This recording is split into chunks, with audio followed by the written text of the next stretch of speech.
we are back, folks. And we will just recap some of the things that we learned from Telfor on the way down. We having some sticking of the live because of the data connection. We've been switching between Digicel and Flow network to see which has the better connection. So Telfor was telling us that he hiked from Sauterres to Point Salut without crossing a river.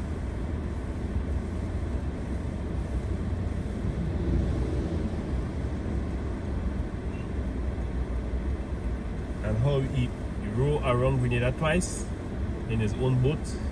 So he was a boat builder, make his own boat to sail around Grenada twice. To row.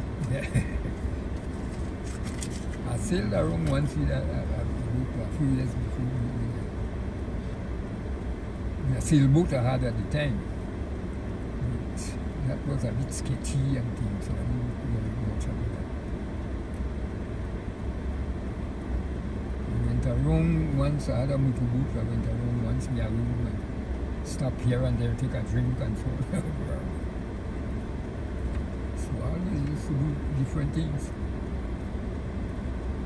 And the paddling of the kayak.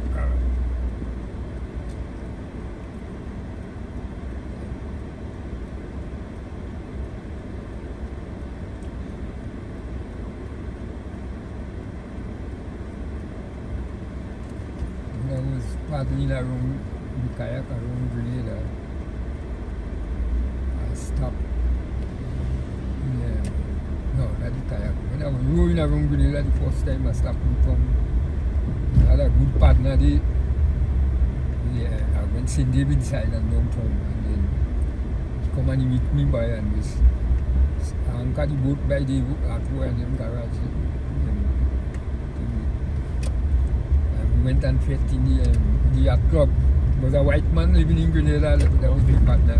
We made the yacht club. What do you call this area here? The Catholic Church, the New Catholic Church. You mean, there's Monk Road? Huh? The New Catholic Church. Oh, that's Granville, all here is Granville. Up here, Granville? Yeah. Granville so big? That's the, and that's the Roman Catholic Yes. Church. Granville? Yeah. Yes.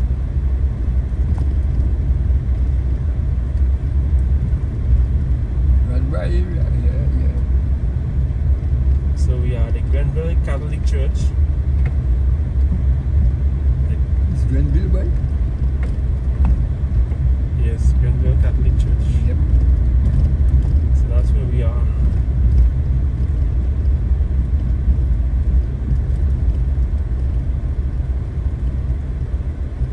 So Granville The had convent.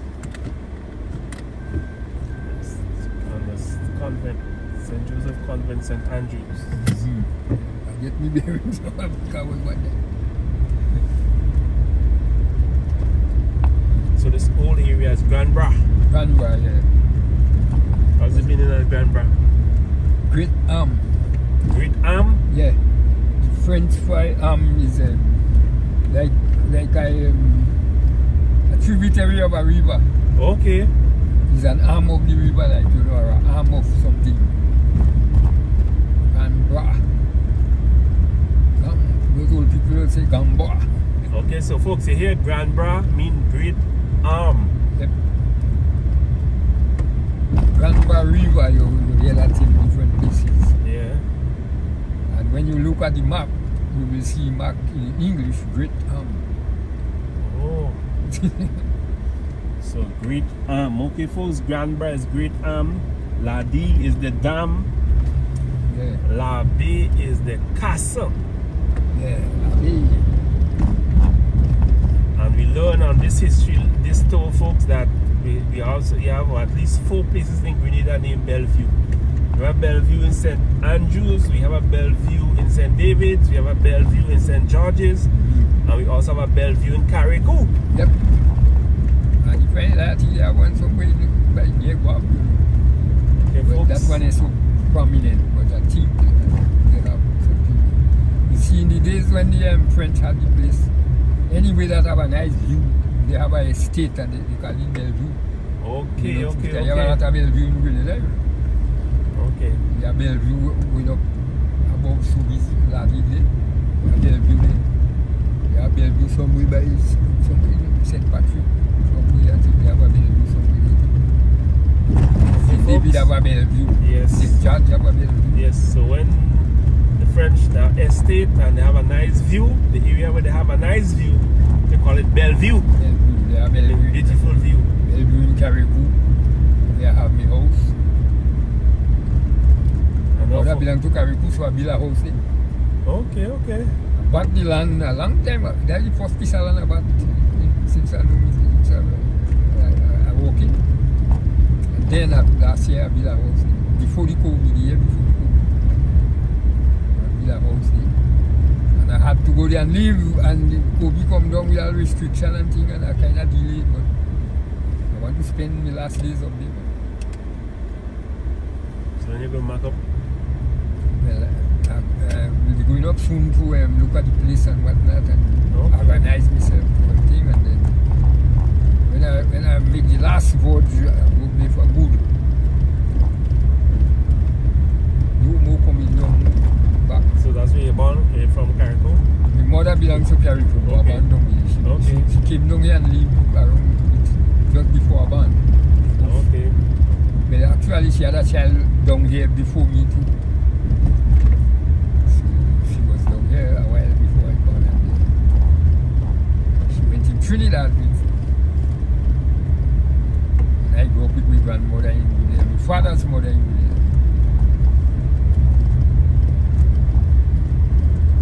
So when I grow up, when I get big enough, and I started doing Carrico, I say, well, I like Carrico so much, and my mother belonged to there, but Salam.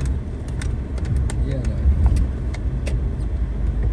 number of years, and then I say, well, you see me, I build my house, and to move up. Otherwise, I wouldn't be here now, you know.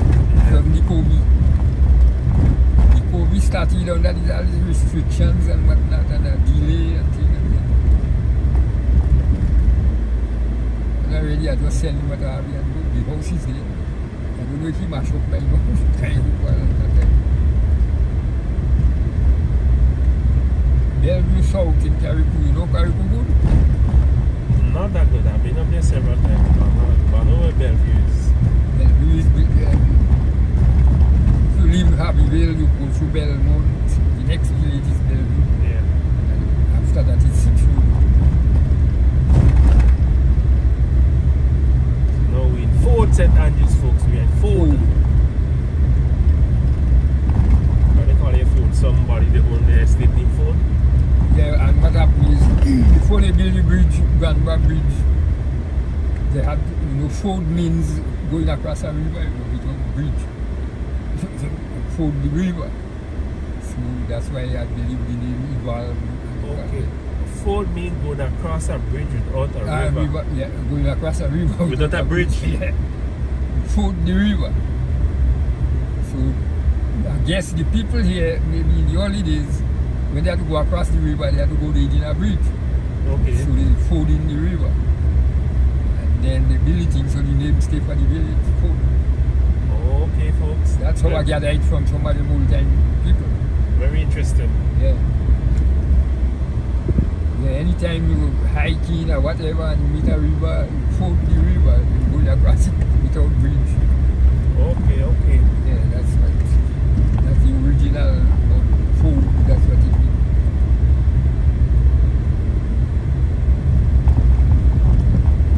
Very interesting, folks. Very interesting. Yes, ford.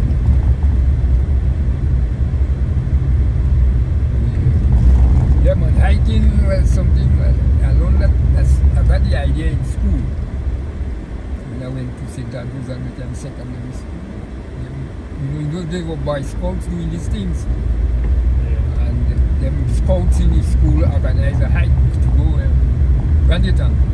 That time me never know Granville, me never heard about it, I never seen it. And I went on the hike, and that was a fire, like when you light a drag in a match by a thing of gasoline. Fire me up right away, and I get to like it. And after a while, I started doing it on my own with friends and team. Okay, we go out of Ford and we're going up in, by SAS School. Nambra. Granville, Ford, Granville, then going up by SAS School. You're going to Telescope. Yeah, Granville to Telescope.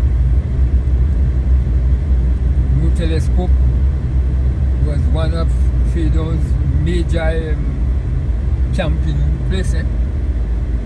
What is now called Telescope. And why they call it Telescope? And somebody bought the estate and they gave it the name Telescope. But in Bedeau's time, I think it was called Granville. Granville. Great River Estate. Great River Estate. Yeah. Because you know the Great River is nearby. The Paradise River. Paradise River. Okay. So Granville. Granville means the Great River. The Great River. Yeah. So we just outside SAS, St. Anglican Secondary School. We are in Telescope. Yep. In Telescope. So that's the thing. So the headland in the point of this they had a fort there. The cannon and them were still there. We used to go and look at them up there. We had a fort in Telescope, folks. Yeah, I never knew that. Telescope Point, yeah. Telescope Point. There was a fort at Telescope Point. Yeah. The cannons was there a few years ago there. They removed them, but they were there for a long time. Telescope. The early days, Bedeau time, the area was called Granville. Granville. Meaning Great River. Great River Estate. Great River Estate. Yeah, and some Englishman bought it after that time and they renamed it Telescope. Telescope, okay.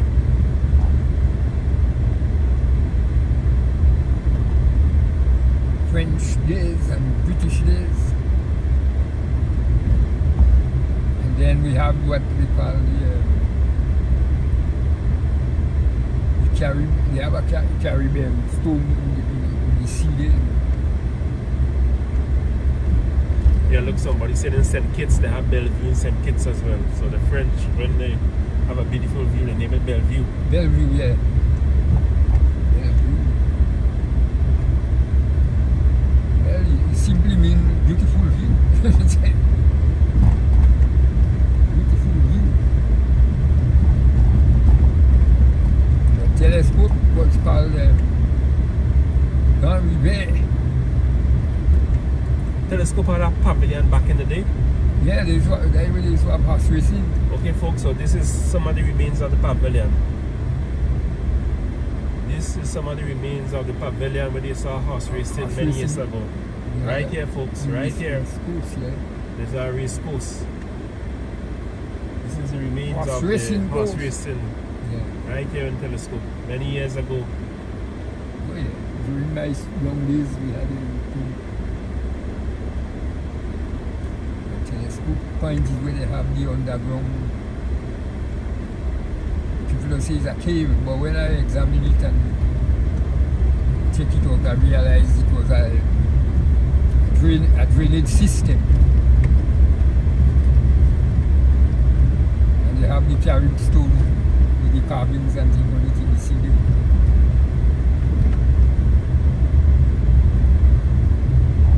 So folks, we're in Telescope. Telescope, which At Granville. originally was Granville. Yeah. Granville Estate. Granville Estate was it before. And then Granville Estate.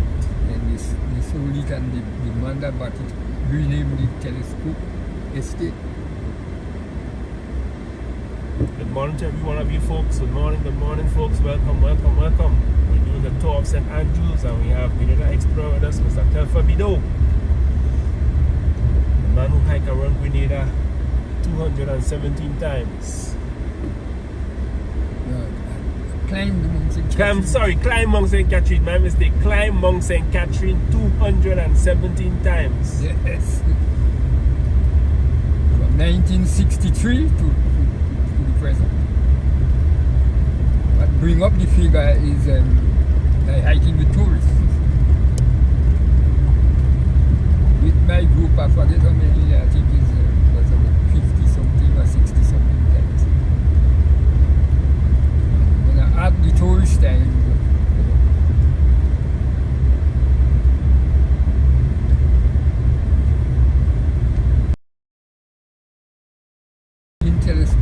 I don't know if I think the cannons are still there, but it's like hike go to the top to see them.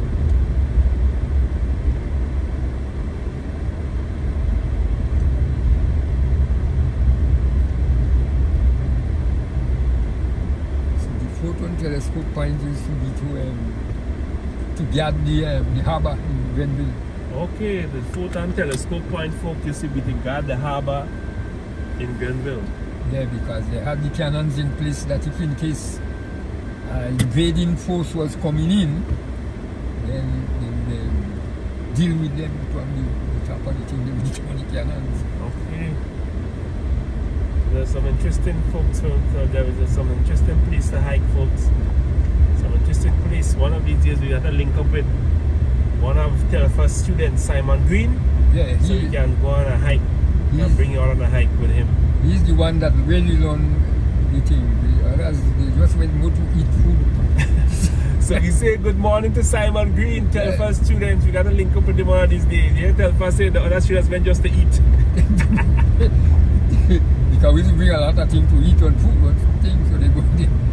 And when I explaining things to them, they're studying me. But Simon is the one that really learned something. Okay, folks, so we got to tap into the knowledge what Telfor passed on to Simon Green. So one of these days we'll link up and we'll go on a hike. We'll try to do a live going on a hike with Simon. Yeah, he's the one that really do the system. So folks, we're in Telescope. Granville Estate. That's what that was the name in the French days. In the French days.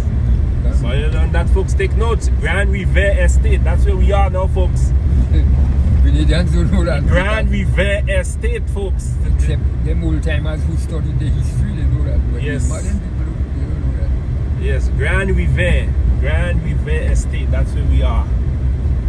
You got the name because the Great River is just on the border of yes, there. Yes, so it got a name because of the Great River. In French, they call it La Rivière, La Grand Rivière, Great River.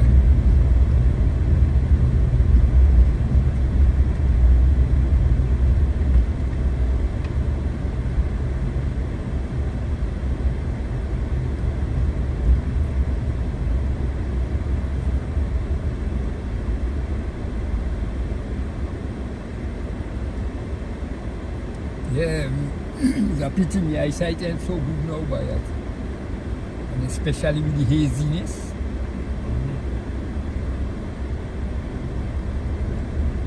So how has Grenada changed from when you were a little boy to now? What? Well, if you could consider it as developed, it has a lot more houses and big houses and so on than in my time. And vehicles and so on, and concrete roads. A lot of changes from the young days. Most of the places were stone roads, except the main roads, and they were very narrow. And then for houses, well, I mean, it's an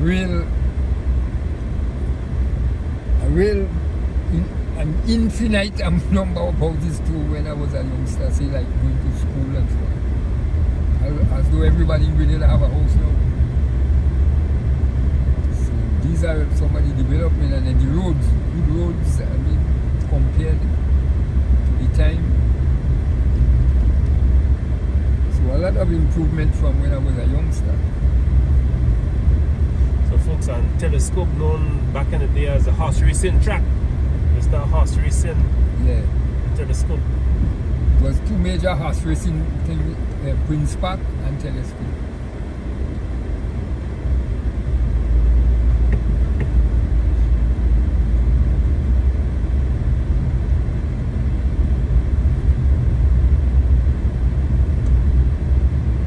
The original name for the estate was when Grenada was under the French. Grand River, meaning Great River.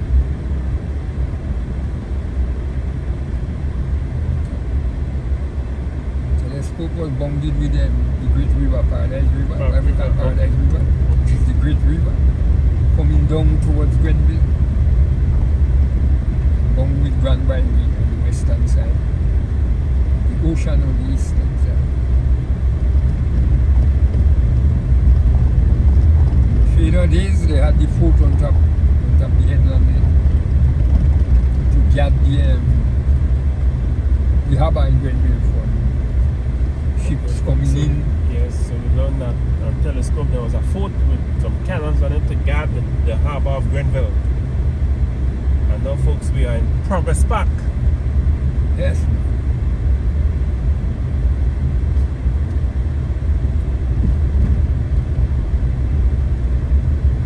Progress Park.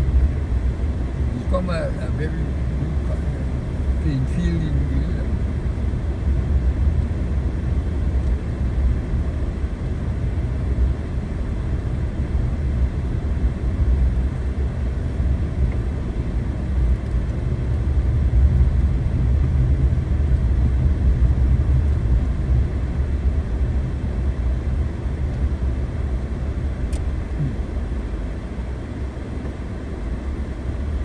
For those of you who just joined, folks, on board with us today we have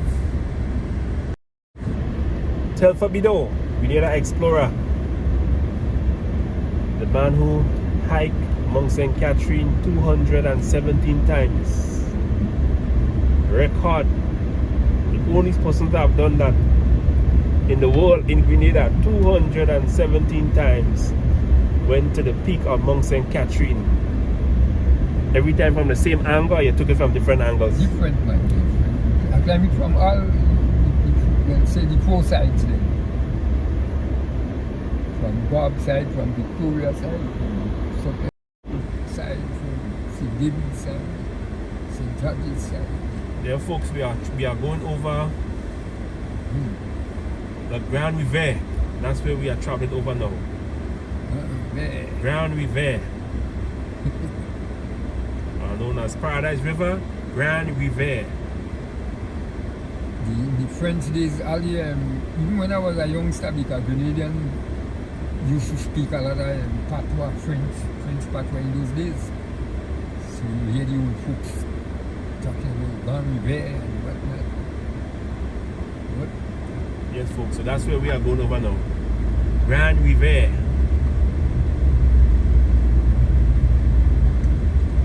Granville Bridge. Granville Bridge. Paradise Bridge. And if you want a good roast corn, you can come here by Susan and get yourself a good roast corn. Yeah, you a long time I eat a corn because simply need get bad and I didn't walk in. When you come back down, you stop and get a corn. Yeah, I didn't stop. Anytime I hiking and so on, even when I have the tourists and we come out Mount St. Catherine, coming out that side.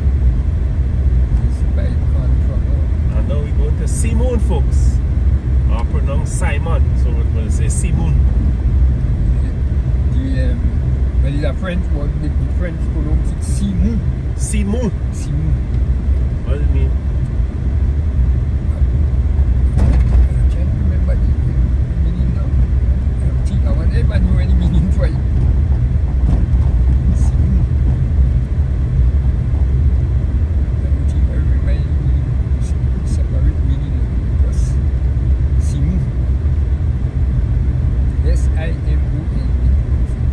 But in English says some people say Simon and then some people say Simon. Yeah, but the name originated during the French time. Okay. They were the ones named it, so it's Simon. Yeah, Simon. Yeah, but the English couple, they anglicized it. Yes, so say, we in Simon, folks. Yeah. We go in French today, we in And Simon. they even going to spelling it S-E-A-M-W-N. Yeah, we in Simon. S-I-M-O-N. Simon. And we are approaching where it once had the Simon Cultural Center. Right. And I think you saw horse racing here too. Yes. Horse racing in Simon. Yes. The telescope was the original one that I know. Yeah, no telescope was horse racing. I heard of it. Yeah. And then late afterwards, I think the company that used to operate, maybe had something and they separate and one come and build Simon. Yeah. Oh! So you hear something, folks? So it was telescope, and then the company that had a split that owned the racing track, they split and they come and One group came and opened Simu. they open Simu. Yeah. That happened during my time because telescope was there long before me. Okay. And during my time, sometime, I can't remember what period of time. Maybe I was still in school perhaps. And they had a separation, so one group come here and they went. And they make their own.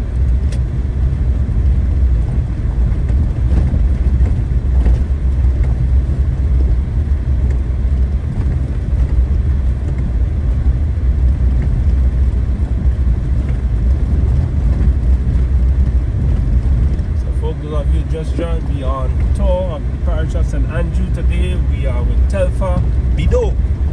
Yes. So next week, Saturday, we'll be giving out the food hampers with the St. Andrew's Development Organization. So we have a treat for you next week Saturday as well.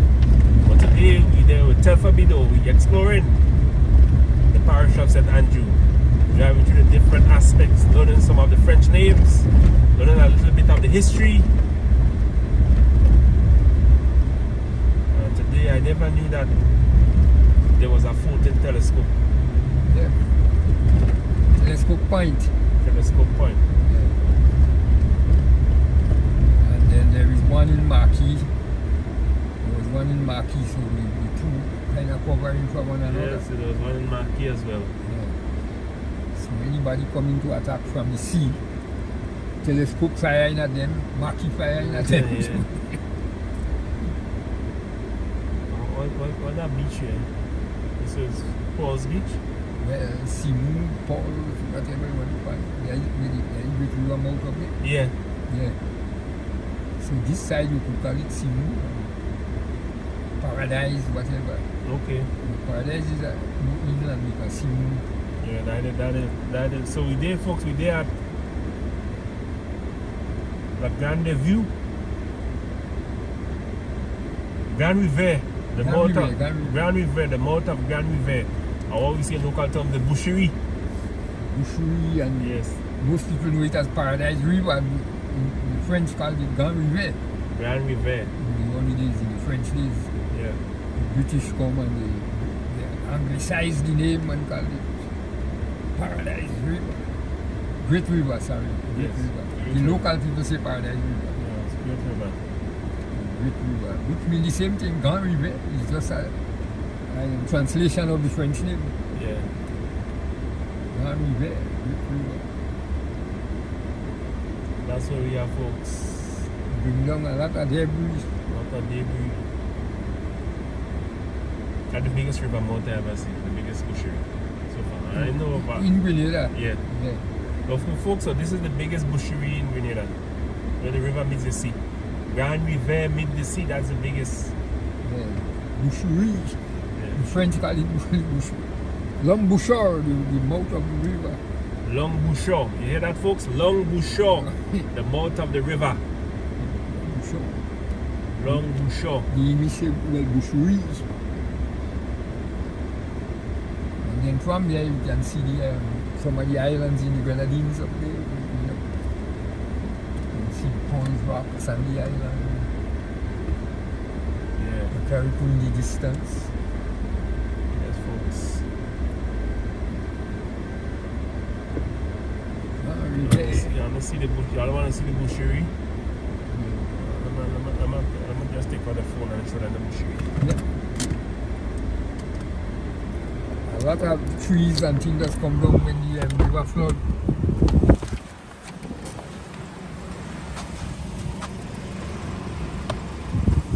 I'm gonna show you all the boucherie, folks.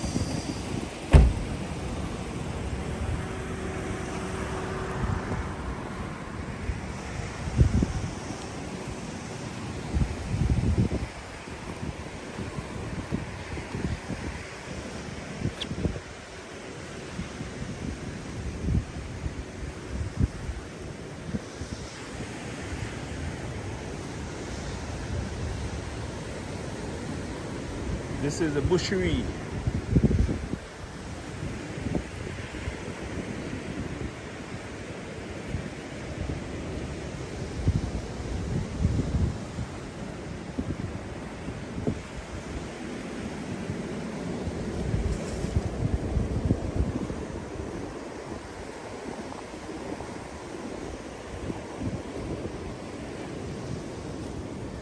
Yes, folks, so if you want to make a contribution towards Telfor being part of one of our tour today, giving us his rich history, which you know, folks, you can make your contribution via the online link, or you can do so via Western Union and MoneyGram. After the tour today, I'll be making a contribution towards him.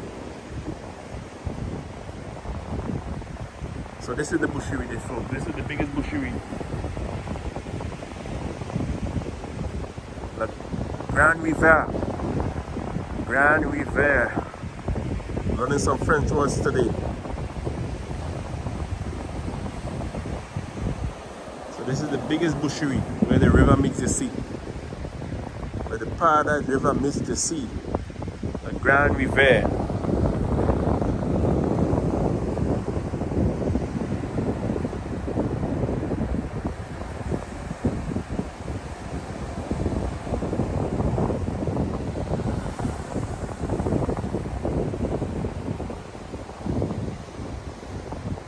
Thanks to all of you Just Schoolers. Thank you all of you for tuning in, folks. And next week, Saturday, we're giving out the food hampers in collaboration with St. Andrews Development Organization. So this Saturday, we're just doing a tour with Telfor, getting some of the rich history that he knows, making use of the Grenada Explorer. This man hiked among St. Catherine 217 times. He rode around Grenada twice.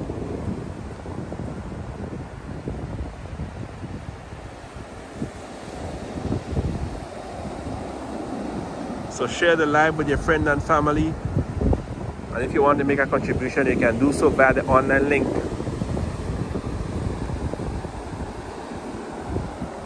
Look at that beautiful view, folks. Look at that beautiful view. So thank you, folks, for being part of the St. Andrews tour today. We have Telfor Bedeau, a legendary. He's in his 80s and he's a very adventurous man. Things that he did in his lifetime, I wouldn't even dream to do it. To hike Mount St. Catherine 217 times.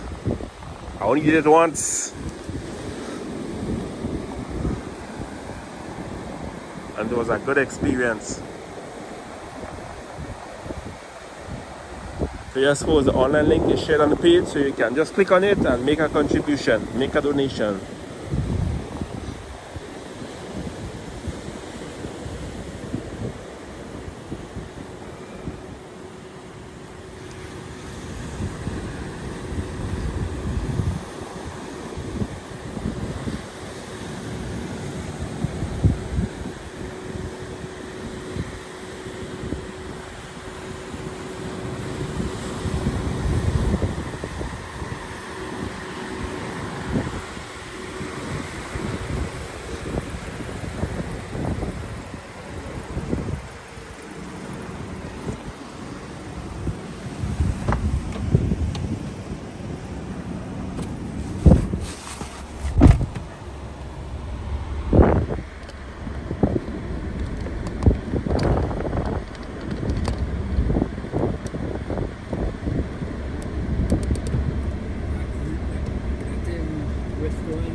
Was some nice time here.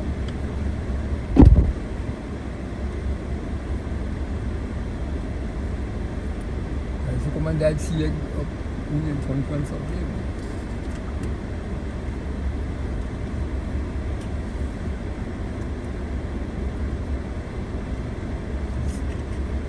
So die Wohnung, aber was wo die Boot kommen, die Wohnung von sich an der What's the name of that island there? Just outside there. Paul's? That one is Paul's Rock. Paul's Rock? Yeah. No, this is Black Rock. This Black one Rock? is Black Rock. Paul's Okay. Rock is the Okay. yeah. And one distance. Open your door and close it again. Open your door and close it again. Harder. I'll close it harder. Right. So them was Remember some people don't tell you, don't slam the door, don't thing and this and that. So, take me time. Yeah, it's go from Subiz, come up here and that's here. Okay. The holidays.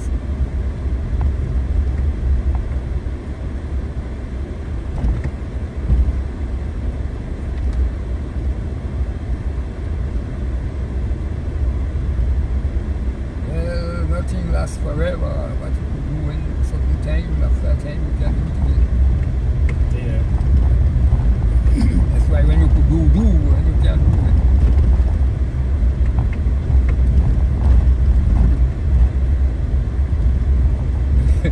I was holding me boat wrong with the first time by. I leave Subiz 5 o'clock in the morning. In the tongue side. I had a partner. You didn't know Tony Sanders, no? No. Because an Englishman, he was just a little older than me, about 2-3 years old. He came down here as a young fella, he and 2 others on a boat. They sailed from England, come down. And when they reach down here, they fall in love with Bedeau. They get job and things, they start to work, and they go for them. And he got a girl here, he married and whatnot, and they have a house in Springs someday. And he used to do land surveying, and I was working with the land surveying, the boss. And he got a job with the boss as the boss second man that we work. And so me and him became friends because he liked what I like and I like what he liked. Hiking, sailing, rowing, swimming. And we used to go down good. So after I left the work and whatnot, and he went and worked with a different company. And then after that time, I said, well, you see me, I want to go a boat around Granville. Build me boat and thing and whatnot. When I go wrong now, well, he backing me up, but the Grenadians, what do you guys do? You both go capsize, you both go sing, you both go this, you go get tired, you go this. Like Grenadians, he as a white man, them know about adventure. You tell me, yeah man, how you mean, man? They are taking me training. Most people don't believe when you're doing them things, you just get up and do it, joke you make it. Build the boat, train, and leave with it. But the joke was when he was looking out for me in town because the route of Granville to town, St. David town. When I reached there in the morning, well, afternoon, I anchored my boat by halfway gas station. He come and meet me and things. He said, what are you doing? I said, well, I leave in midnight, you know, to go Europe. Oh yeah, well, no problem. We could go in the yacht club and have some drink. He was a member of the yacht club. We go in the yacht club. The boat anchor back, you know where Matway gas station is, where the yacht club is. So when you go there now, by talking, them white people and them was there drinking and things. One of them say, where is the boat? They point in the thing by watching them little yachts and things. Because you can imagine, well, you're in boat 10 feet long, you look like a little coconut here when we have come to it. Then one of them men convinced that is the boat. He come in front, he say, wait, partner, you sure you're right in your head? I say, well, I think so. He said, have a drink on me, I might miss you again. When he heard I leave in midnight from me, buy a drink, buy fellas, everybody come, hey, look at the man over there and this and that and things. And drinks in my skin, well, I drink it. And I tell them I leave in midnight, so I went to my partner, go, I eat and whatnot, and then I go and sleep. And he wake me up 11 o'clock. And he drive me go in the lagoon there, and take the boat and I'm gone. In the morning when I reach back here, I call him and say, well, I make it, you know. He said, well, I know. 10 years later, I did it again. With a different boat, I did a next boat. I hold the opposite way. Which one was easier? roughly the same thing. Roughly the same. Because you see, the tougher part of meeting is either by Point Saline, St. David Point Saline, and then Sortes to Granville. So going down the other side there was easy because going down with the wind and it pushing me, so no problem. Okay. But the hard part was from Sortes to Sandy Island and to come to Telescope Point. That one I meet some nasty sea well I custom with them, so I said to them was I weather it and I come down. That was the first time. The second time I didn't meet much of a thing, of a challenge. I went home so, and the next morning I took from town, come up St. David side, come up. And it wasn't that bad. So you see most people are wondering, but these things when you have to do them, you have to train. You think a man could say, when I go wrong with it, I'm going to go down. Making it.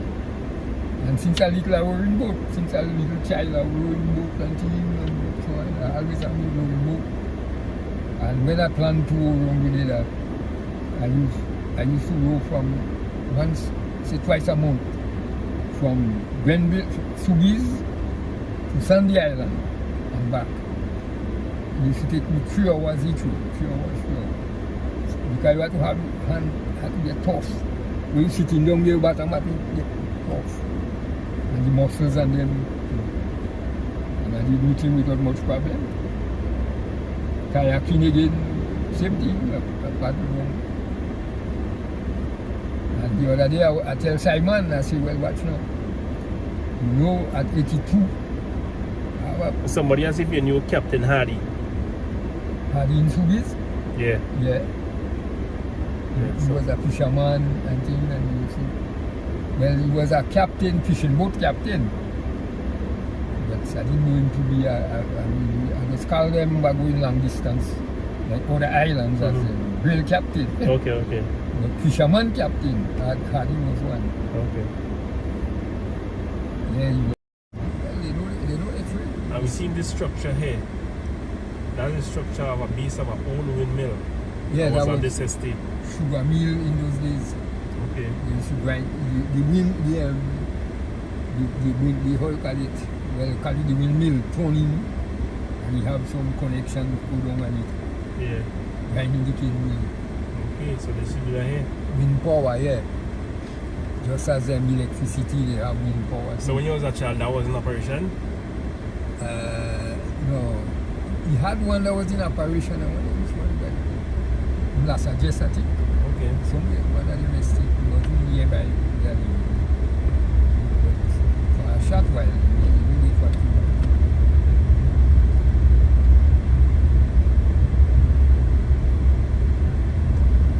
Yeah, these are different stages in the history of the world. They had everything was done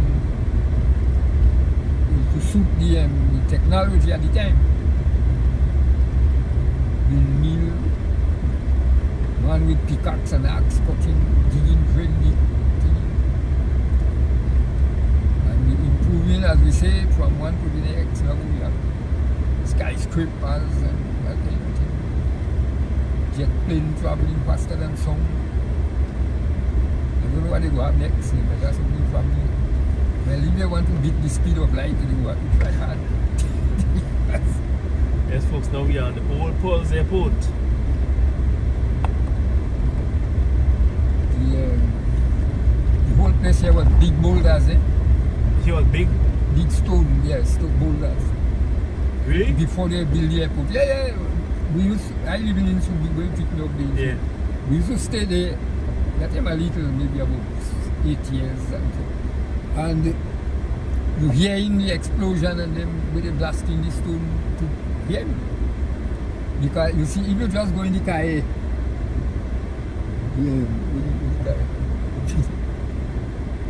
the car alongside the airport, you see some massive stone there.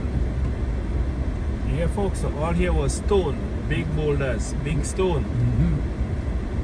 And because where I live in there, we used to hear the explosion and them, and blasting stone. And Yeah, they had folks, all here was stone, big stones, big boulders. big boulders. So they had to blast the stones to build the airport. Yep. Had to take out stone, man. But getting the explosion every day for several weeks and months. At then, yeah, the Second World War was in progress. Early 1940s.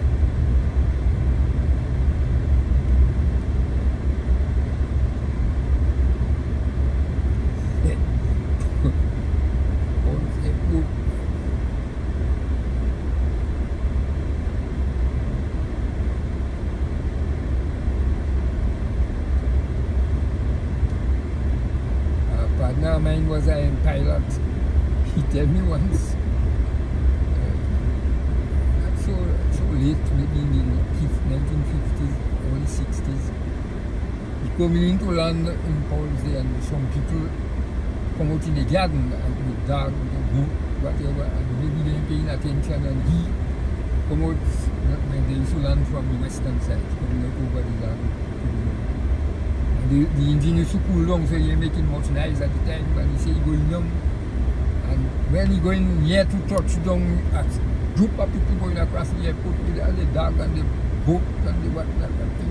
He say he had to rev up now to fly over back because it keep cold. He mashing them up.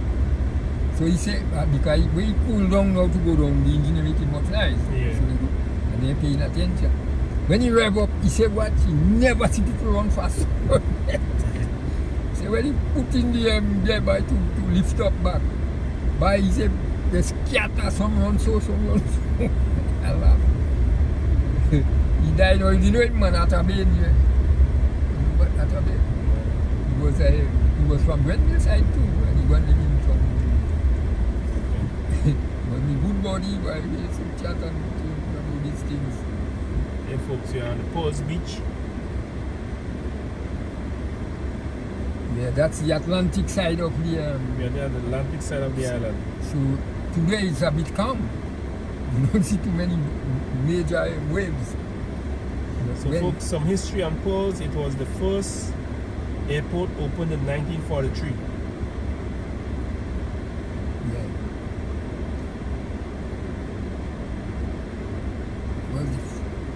That was during. Port was used by the Allies for military aircraft during World War II.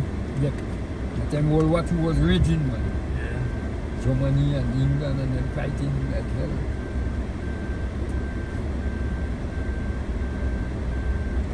And you see Black Rock right ahead. Black Rock right ahead. So folks, this airport was built in 1943. Yeah, well, that was the height of the war. They started them, finished in 43. Because it was always blasting, but they didn't have so much heavy equipment like now. They had one or two little bulldozers and whatnot.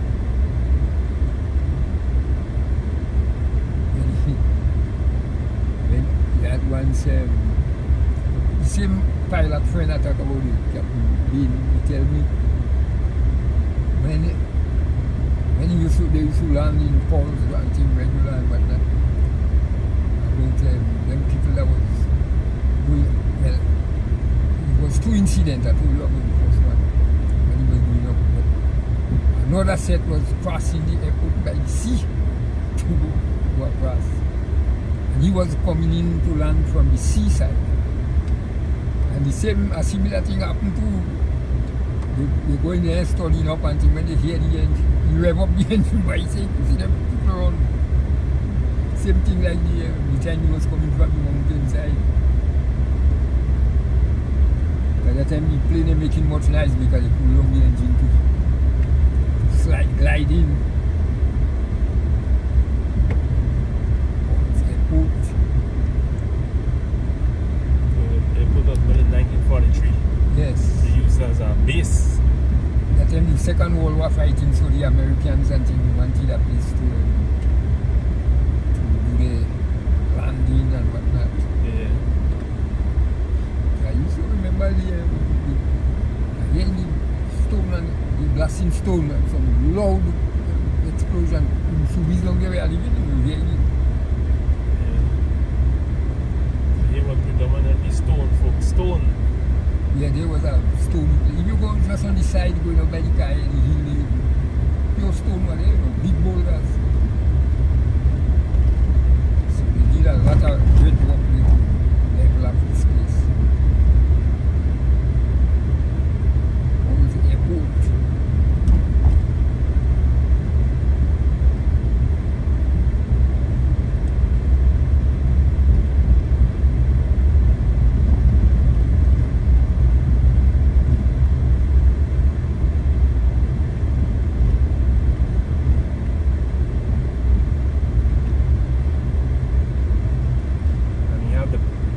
Estate. This was another plantation where slaves worked during the time of slavery.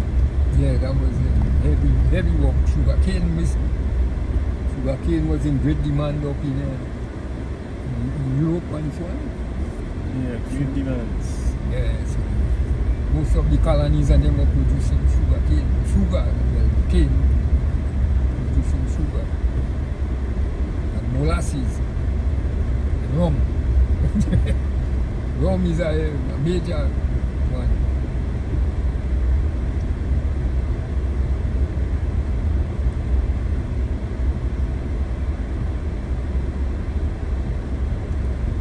Second World War.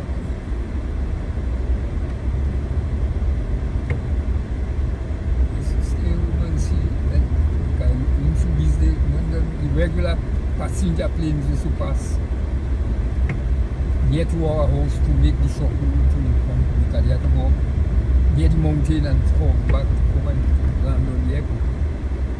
And sometimes you passing over where we live in there.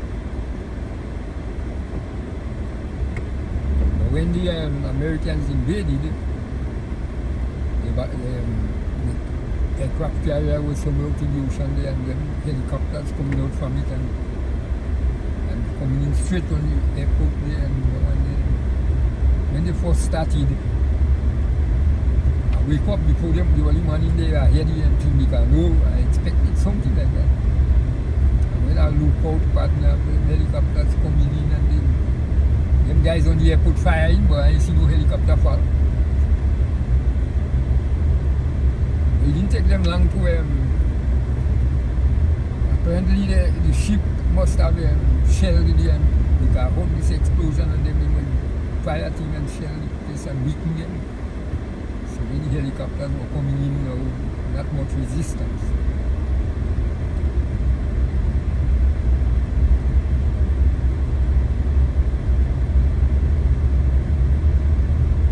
So you're down in Poles, and Poles known for farming as well. So back at the days there were plantation, but now some of the farm people continue to do farming right here in Poles. Sugar plantation. Sugar plantation.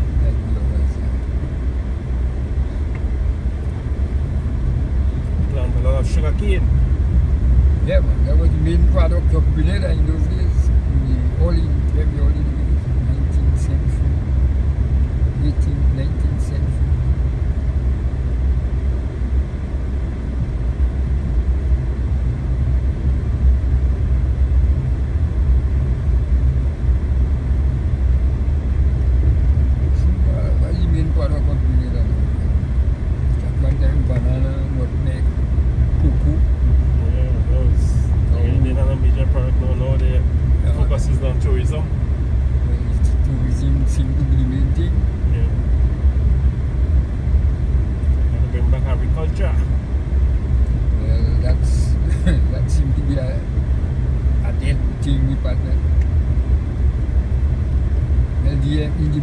People doing a little individual thing, but not on a big scale. Like,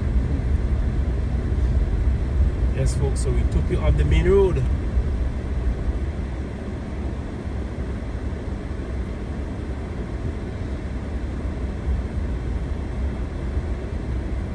Yes, there's a Iraq site at Poles where there's a stone.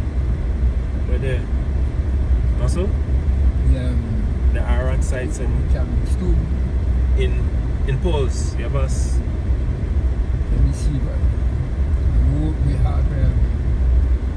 have in Telescope Point. But someone saying I want some in Pearls. Let me see. Ararat side. With the Kaye, man. Kaye? The Kaye on this side, the hill on the side of the airport. Okay, okay. So that's the hill on the side of the airport, folks. The Kaye. The Kaye. Yeah. That's the French patois. Okay, folks. We are driving through this sugarcane farm right here. Sugarcane. Paul's farm.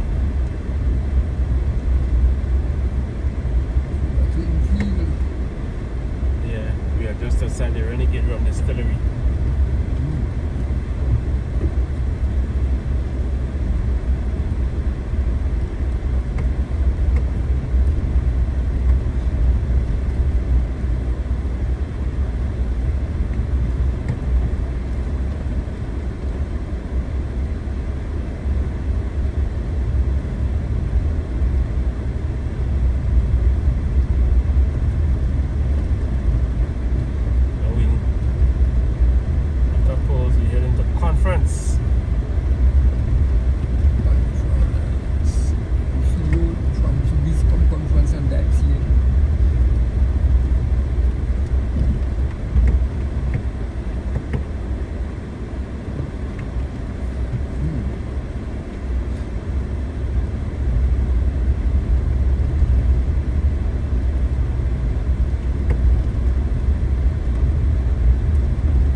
In front of us here, folks, is the Renegade Rum Distillery. Yeah, there's a new thing they built there. Yeah. Passing one.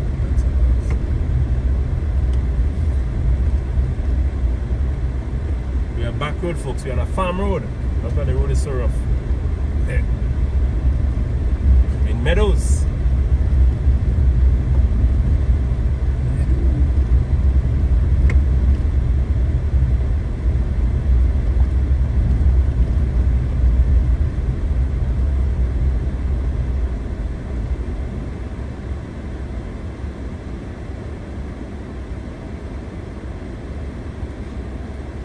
About to cross the river, folks.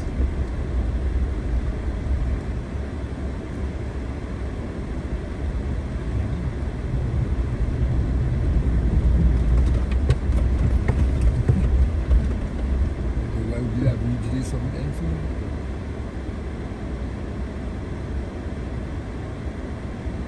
This thing is Van Twine. No, I don't know. Not yet. So there is in France.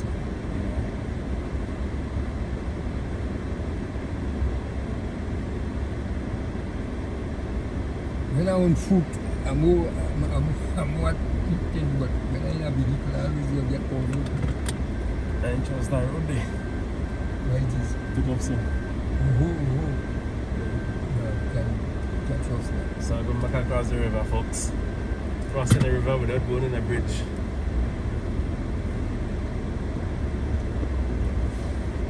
Going back across the river.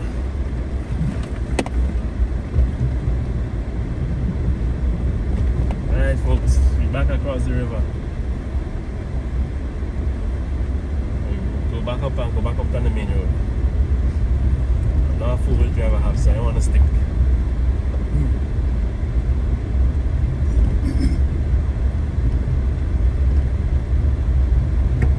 These people take over the sugarcane, but apparently they're doing well.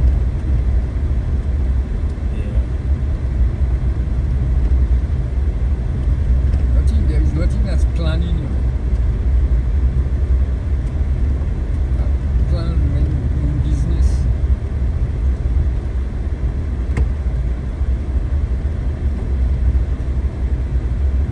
Folks, for those of you just joined, we have the Grenada Explorer Telfor Bedeau with us. The man who hiked Mount St. Catherine 217 times.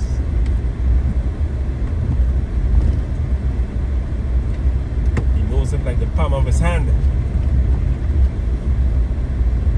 You have maps you draw up to climb Mount St. Catherine, different angles, you did maps.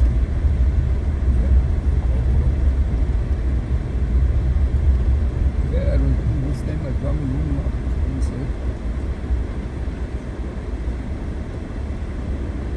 I see the land surveying. Study land surveying and ocean navigation. Okay. So map, me and map is good friend.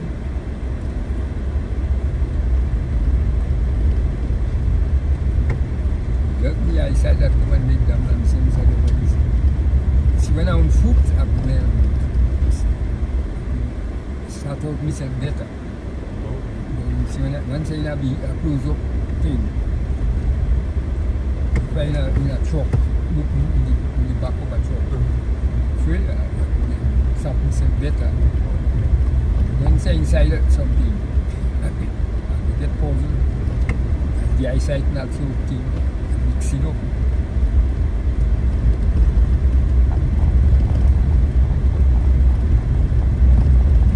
So what advice you give anybody that listening now that want to know what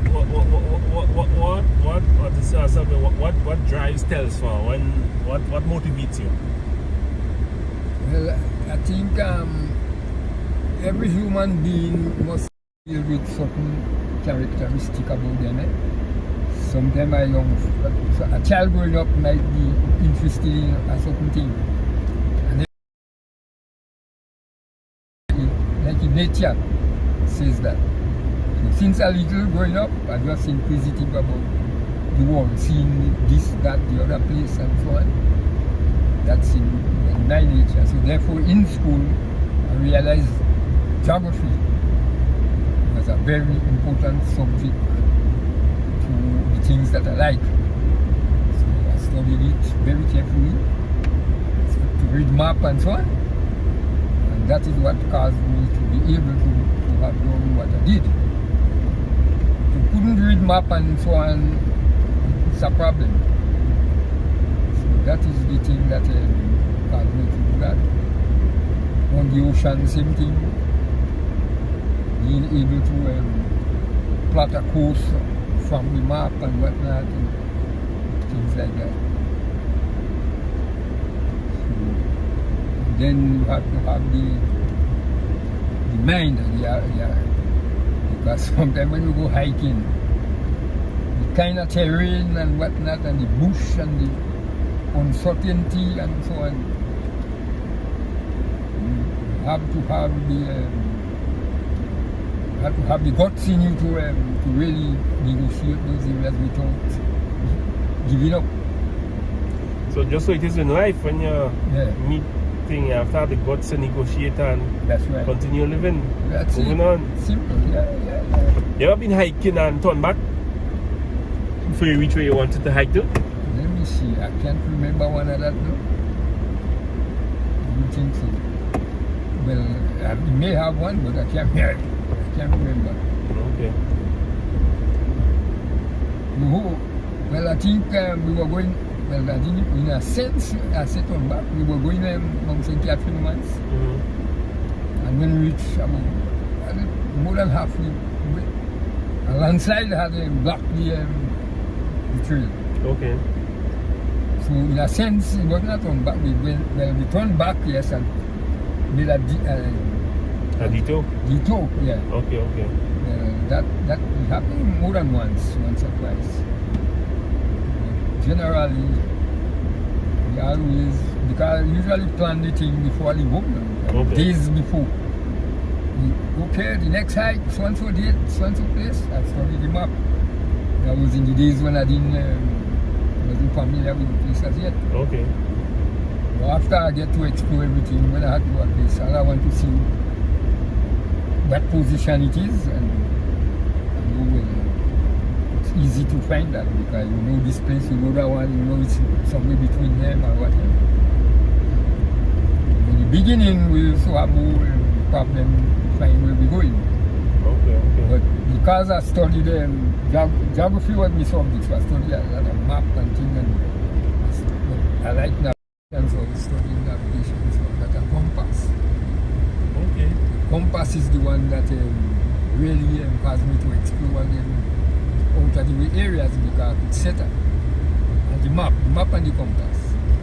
So when you're on a point, I know when we're on this point, point A, and you want to go to point B, which is T, then with the map now, we can work out from point A to point B, what direction to travel, and even said we can see.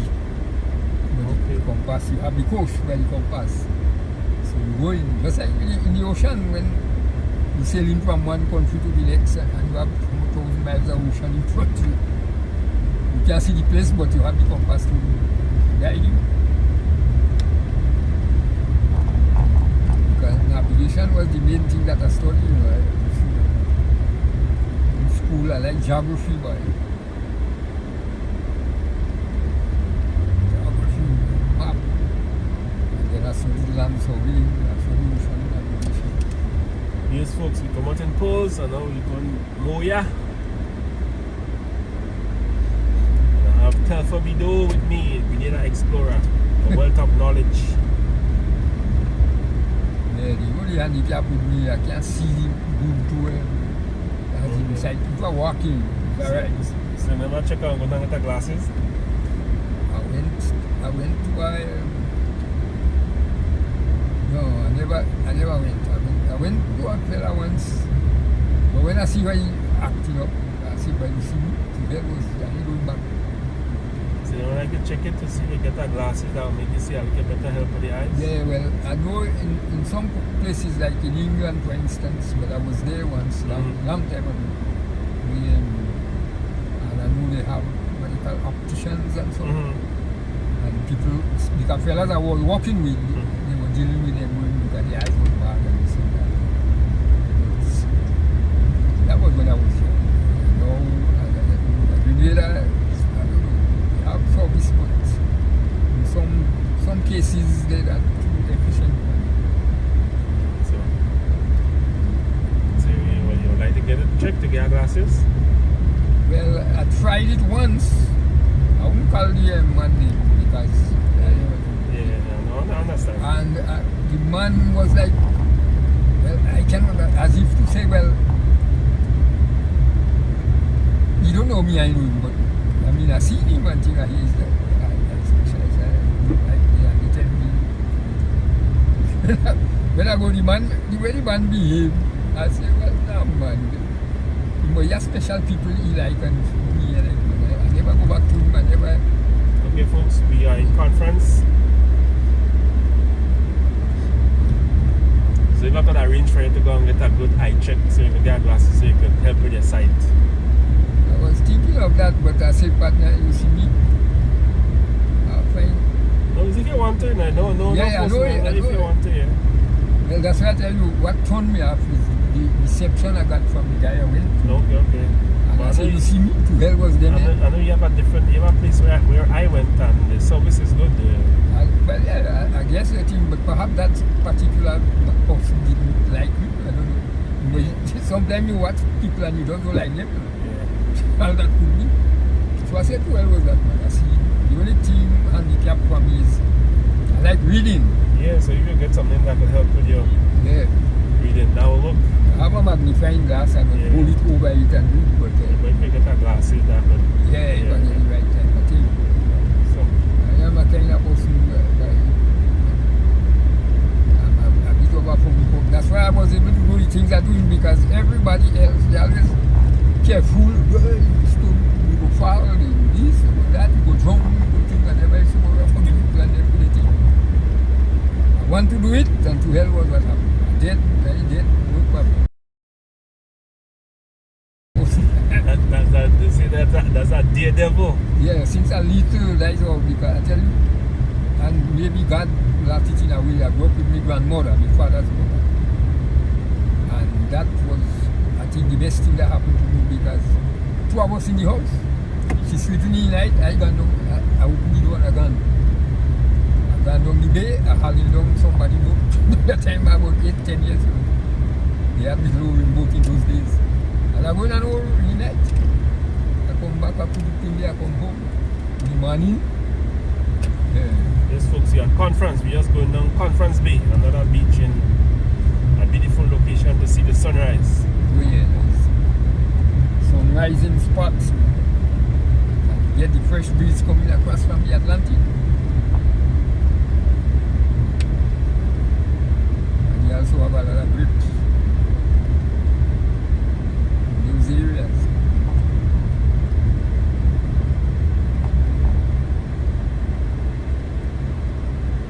I always wonder why they call it conference. But most of the names in the people, the original people who called them. Then, then I joined late. We was in Budge Grove already. We was in Budge Grove. We went Harford Village. We passed there already. So you joined late. Yes, we were in Budge Grove already.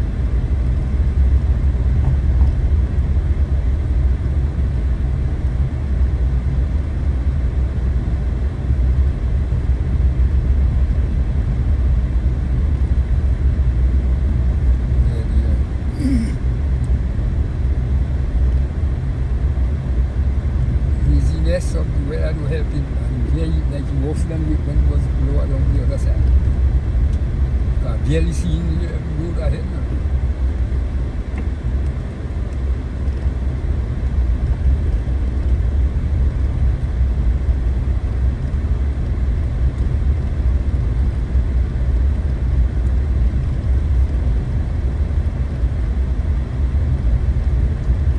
The amount of reading I used to do as I noticed that. Lamp. Whole time days, my grandmother has a lamp. Not even lamp with wick, you know, a little thing like a mason. And then in later days, they tell me to use candle. Candle would be better. So I've been using candle since I was when in secondary school. My teens. But we didn't have electricity. You know when you have electricity.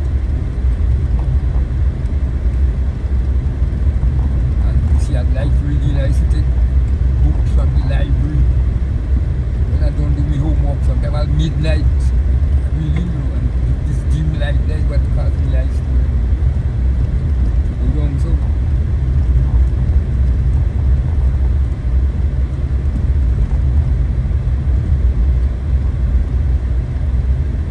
That's still good at 82, I could still see a little. Haziness in the atmosphere, you know. You see, when I walk in, I would start out with myself, boom. When I drive in, I don't get mixed up. Yes, folks, we are on Conference Bay.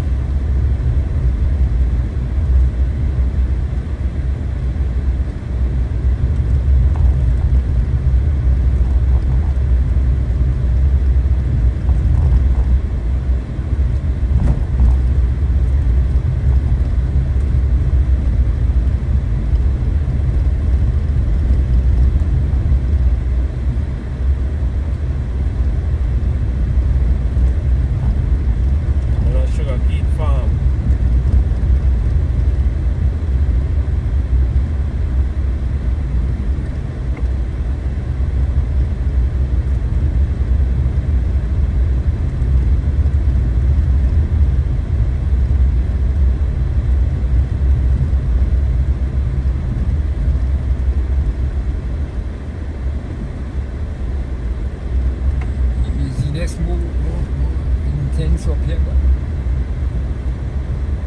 barely seeing the other side up there.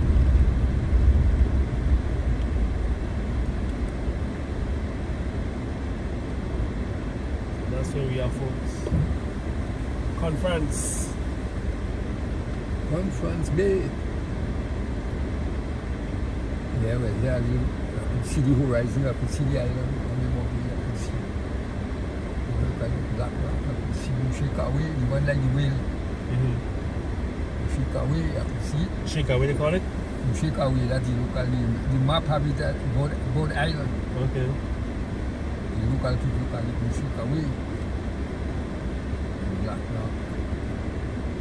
Look like a big whale. Yeah. When I was training to go around with life, go Sandy Island. I will go there maybe twice a month. I going go up there and back. It took me 3 hours each way. Well, I don't know, because me the kind of man when you plan something very rare, you have to tell Simon, I say, what? Never mind how I do know, but the hell was what? I intend to paddle a kayak from Granville to Caribbean. Simon said, go, man. I think you can make it. I said, well, I don't make or no make. In fact, once I get going, I go. Granville to Caribbean. I measured the exact distance here. I measured on the map. What? Map walk is my thing, you know. That challenge Granville to Caribou. Yeah. If I fit like when I was doing the thing, I could do it easy, man. If I remain fit sober, I mean, I is here 82 years. But I get me exercise in the garden, cutlassing and tracking and doing them things. The kayak, get the whole kayak. We on the deck, so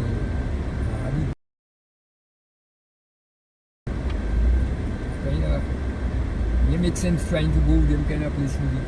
You could patch it and thing. I want that. I want that good thing. Oh. Because you can't tell somebody damn thing open in the ocean. That's a good one. Yeah, so I'm thinking about when the hurricane season over, dry season. Although in dry season, you see those more often. When the trade wind blowing.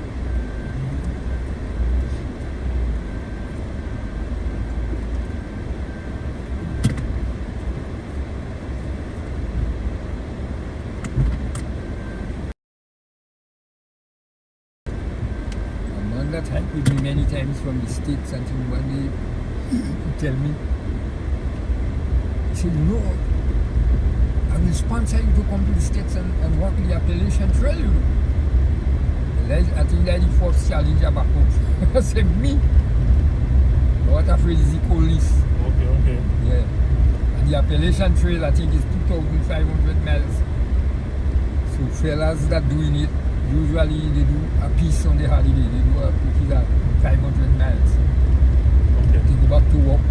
Next holiday they will continue. And you have those that doing it steady.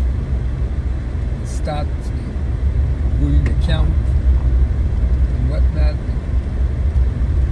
I see now. We wasn't the cold. It's afraid cold weather.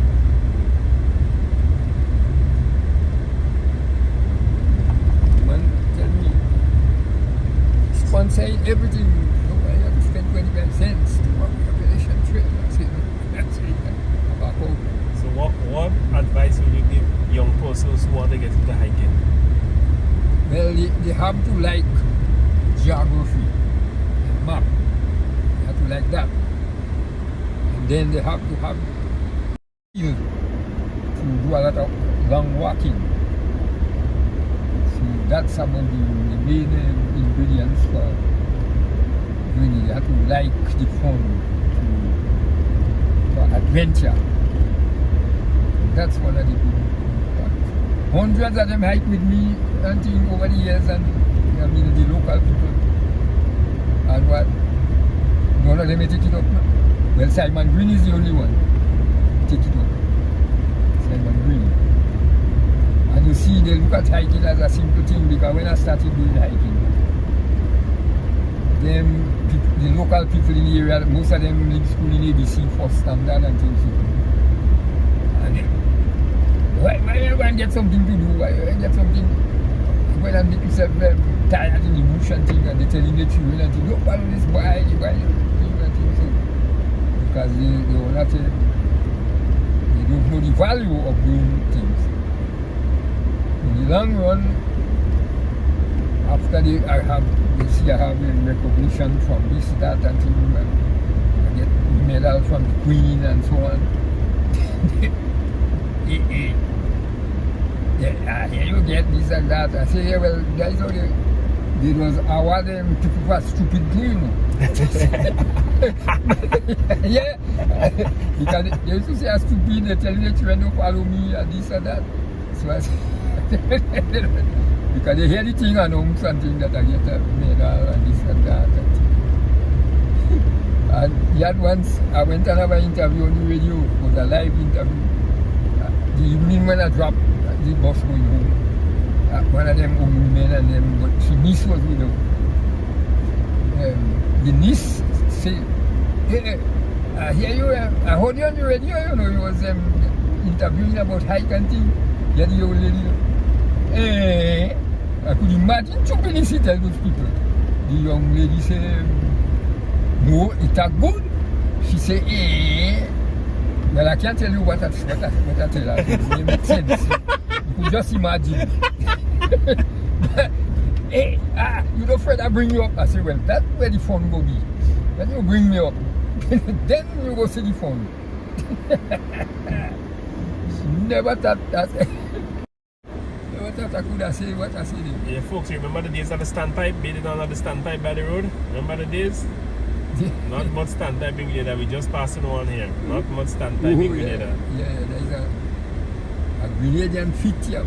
Yeah, feature of Grenadian back in the day, a standpipe. Yes, sir.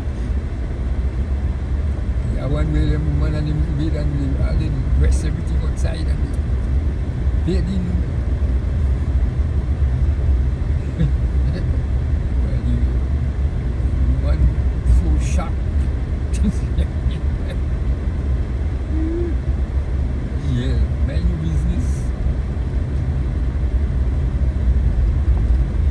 Yeah, but a lot of people in the village around where we live, people I go in high school. In the days when I go in high school, very few people, children used to go in high school. They expect me to turn teacher or working in some office or something. So when I didn't do that, I didn't see it. Until when I leave school and I didn't see it, Papa, well, the whole village against me. But my partner and them that went to school and they graduate, get certificate and they want to teach. They working for $48 a month. I'm making that in a week. And I didn't see it. And I strong like lion and every day I come in show with something I get lambi and thing I'm feeling. By the one of them say he became a Bedeau ambassador to the UN at one time. That is Robert Millet. But he's mad to leave school and one day here because when he see the money I'm making, me and the guys that I see, he tell his father, I'm leaving that I'm teaching. I'm leaving teaching and one day here I'm making money. Father said, whoever do that kill you. Them old people now getting prestige. My son teaching, my son working in the office, you know. But don't mind the work you do, is what you do with your money. Yeah. Yes. A man could be working cutlassing the people and thing, and the man could make money and thing. It's just because they don't have no economic sense, no sense of saving and whatnot. You know? Because I dive in Misia. Then I used to sail in and between thing and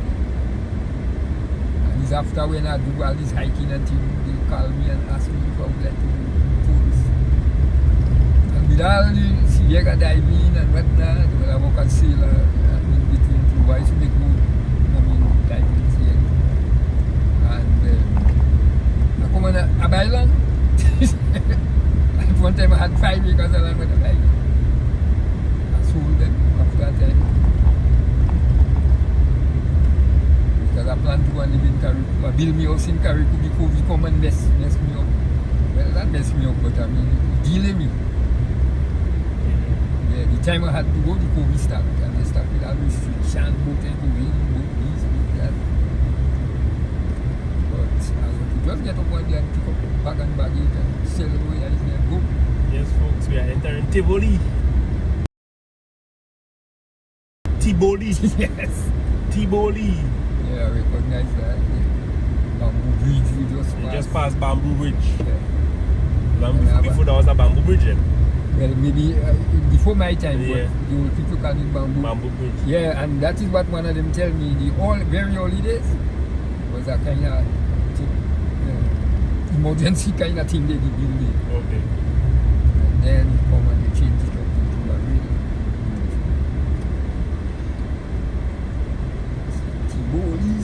Tivoli, St. Andrew. Those old people saying Tivoli. It's Tivoli, T-I-V-O-L-I. Tivoli. You ever been up the Piton? No. No, Peter, yeah, with the welcome stone. Right, oh yes. Right. Yeah, I did that already, yeah. Most people don't know what the real name is saying welcome stone. Well, welcome stone is the stone. Yeah. The But part they of man, it. Peter. But the hill itself is on the map. They have Libera Hill. Libera Hill, okay. Yeah, but the French name is Piton. Peter. Piton. Like Okay. Saint Lucia have the Gros Piton and Petit Piton. Okay. You know about them? Yeah. Yeah. That is the shape of the hill. I think they're thinking of well, for instance, we used to call them young girl Bobby. We hike it and think just for joke and thing. Say they resemble them young girl when they were Bobby just boxing. We say sometimes what the French think Piton might mean something like that, you know. Piton, we were a Piton.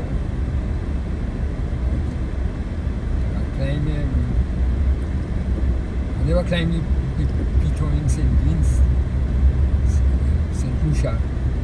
I used to see them. But I climbed our Piton, Libera Hill as they have it on the map. Yeah, climb it even since before they put the tower there. Yeah, that was originally Piton. But the map have Libera Hill, but the local people call it Piton.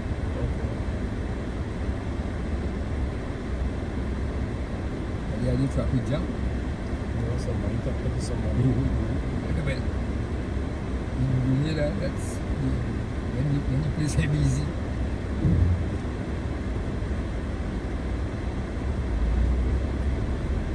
Just outside the Tivoli RC Church. Yeah, From Tivoli, we go down to La Poterie. That's You know right. La Poterie. La Poterie means pottery.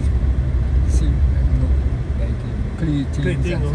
so they have a place down there with the chariots at the. You know where it is? It's right on near the beach here. The beach, okay. I never really meet anything there. I've gone to explore it already, but I didn't see any artifacts. So they can't see the pottery, so that they call them La Poterie. La Poterie, French scouts. Okay. They have one in by Market Way, so these are Okay. near to Sobi. La Poterie. The Piton, well, I've been on it a lot of times.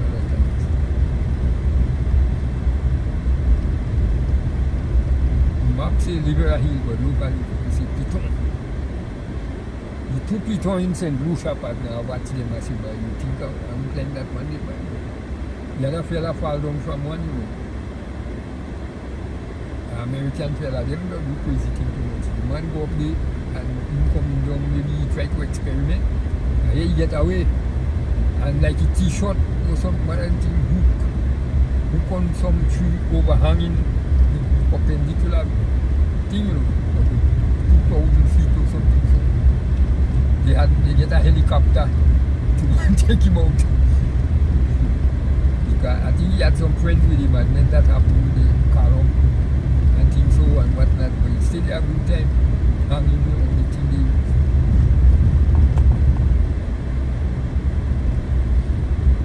I watch them when I sailing and things, I say, me? I'm afraid that. Well, I climbed the one in Diamond Island, there is what you call Bedeau. I climbed that more than once, about 3 times. Me and them boys from Telfor and them. Okay. We went up there and think we had climb it and then we and you know you have serpent and thing on it. Yeah man, serpent, ants, all kind of thing. Big ones? Yeah man, the one we see was not an extra big one, but big.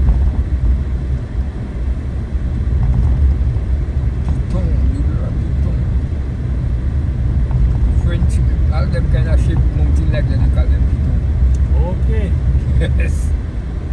Oh, a shape like a Yeah, pointy there. pointy piton. Okay. And when we go up there, we usually go up there and then we do the thing and then we come back in Isla Room. Okay.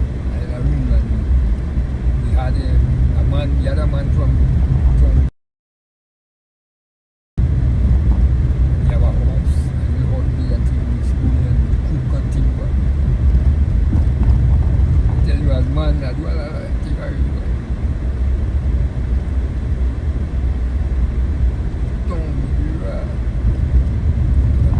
In some of them islands, yes.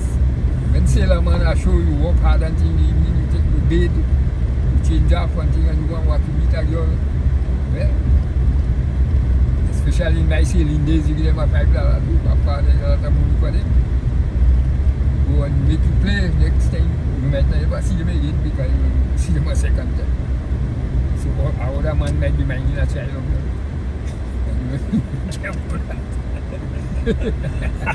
Yeah, all that was happening. Yeah, we women, especially when the Americans came on the what we call the rescue mission as they used to call it. A lot of girls make child for them, say that them soldiers. See some kind of half. You could know them because they were more white teeth than the normal black.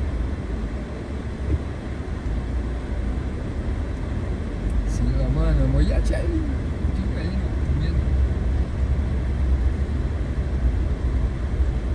Because they go through it on the regular man.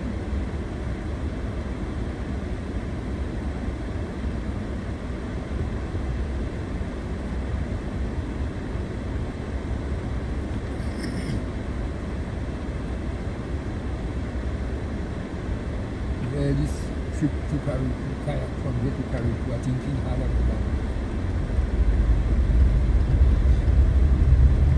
I talk about at your age, I say, well, according to somebody, I can't remember who they say, age is just a number.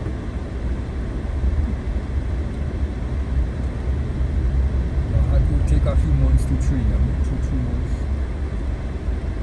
Because I ain't kayak for a long time.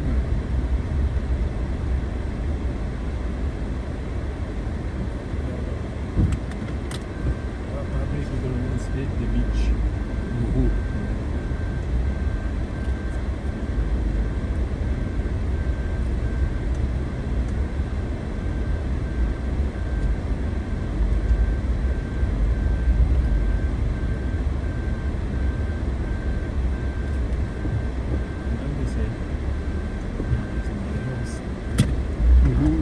What beach? What beach we coming to? La Poetry Beach. Oh, La Poetry. And you drive right on to the end of the road.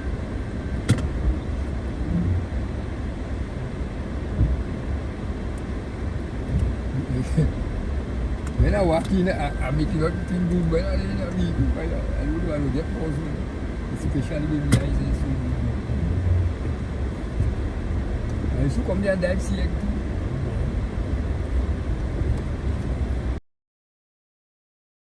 He had once another girlfriend who come there. I don't know where I think she traveled. I know he does.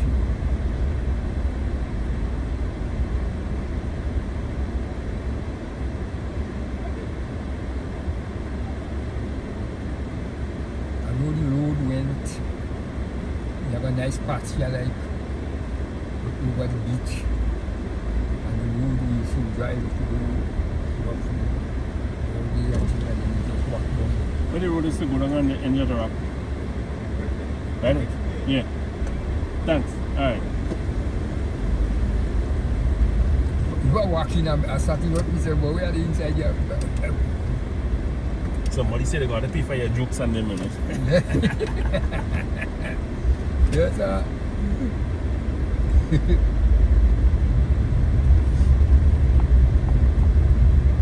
see, I used to be a sailor. So, you sailorman is a kind of free set of people talking, making jokes, talking nonsense, all thing, and then when you like the work are doing guiding and things, so but have to talk with people, make them lively and whatnot and things. I see fellas say the guiding tools.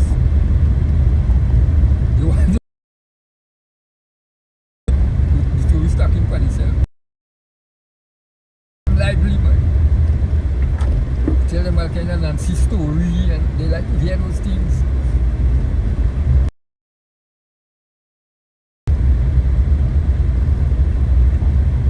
All them places and them I walk them over and over. I see them inside here.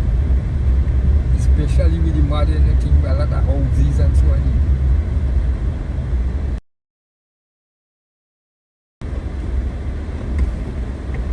But everyone here.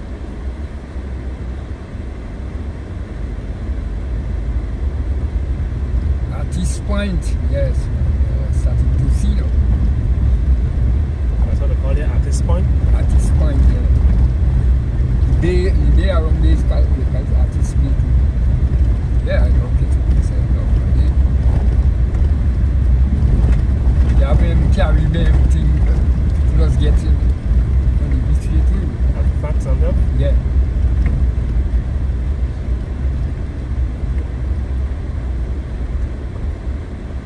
But have some sheep and goats. Yeah man, artist bay.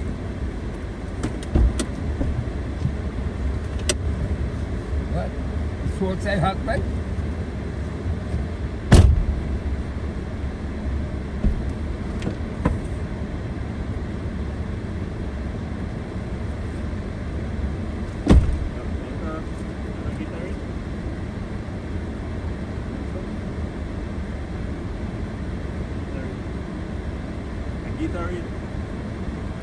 Guitar in, I prefer gypsies.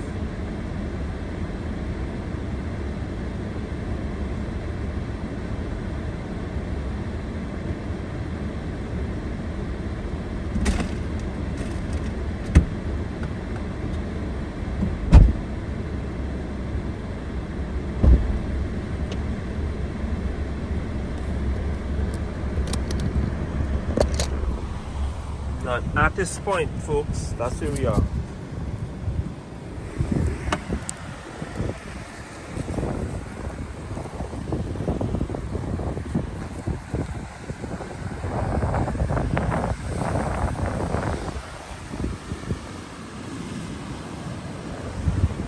That's where we are, folks. We are at this point.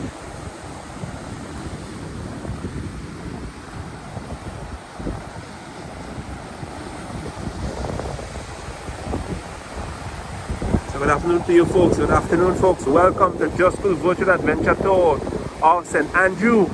And we have Granville Explorer with us, Mr. Fitzroy, Mr. Telfor Bedeau. We are on Artist Point, folks. This is La Poetry Beach right here. We are on Artist Point.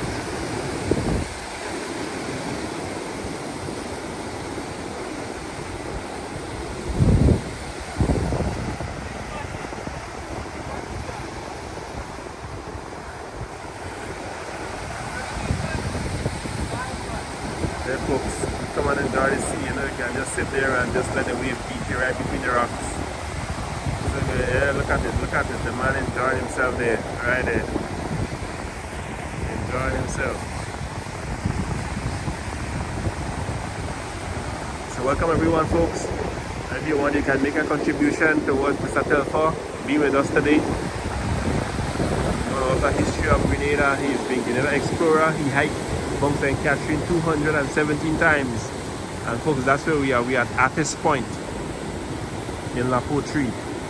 Artist Point, that's where we are.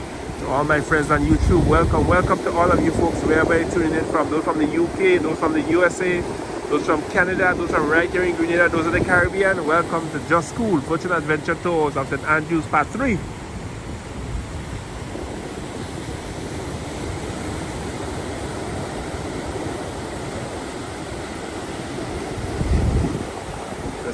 Just come and sit down between the stones and just relax. Look at man enjoying himself right there. Just relaxing, you know. Just there and just relaxing in the stones. I can take a nice walk on the beach.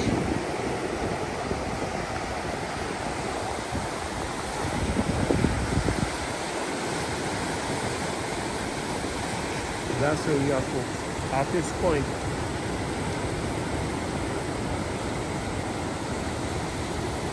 Another beautiful place to come and see the sunrise. Another beautiful place to see the sunrise.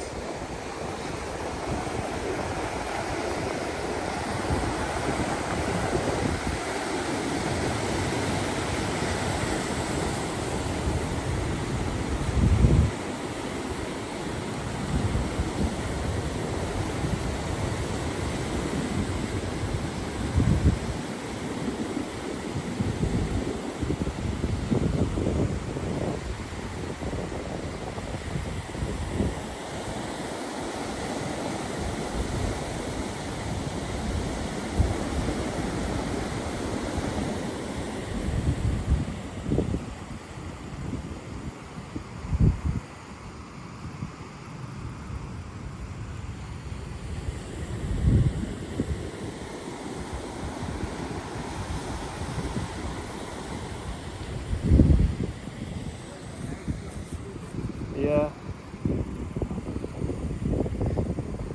A nice place also to come on full moon as well, the moon fun.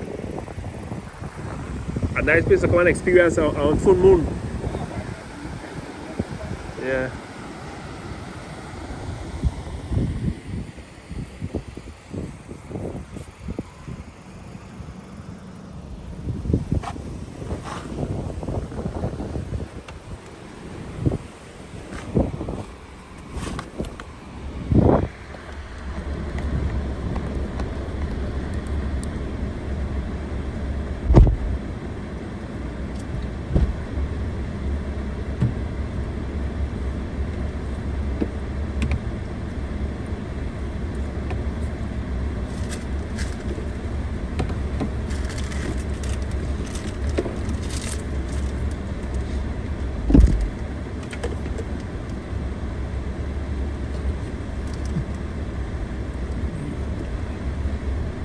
Close the hand, man. Don't forget to close the hand. Do some doesn't mean. Right. No,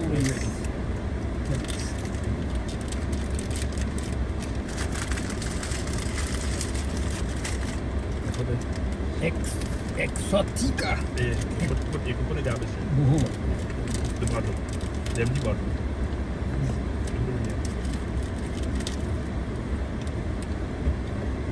Nice.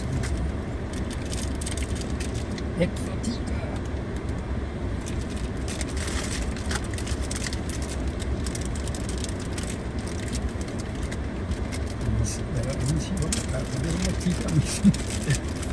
I will give them the one of them put here sometimes when you get body can bike up demonic. Right now I will walk on it because you show me any detail. Maybe something in the spoon. Okay. That makes me go wrong.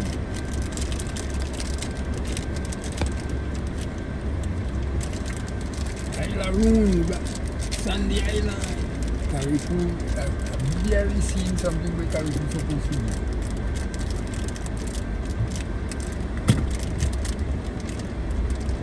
Yeah, when I was training to go around Grenada, I went from Granville to Sandy Island and back. Okay. It used to take me 3 hours each way.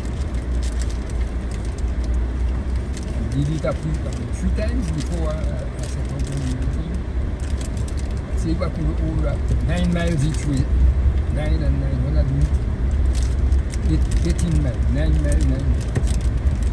I say, well, no problem, I could do wrong Grenada, man, 54 miles.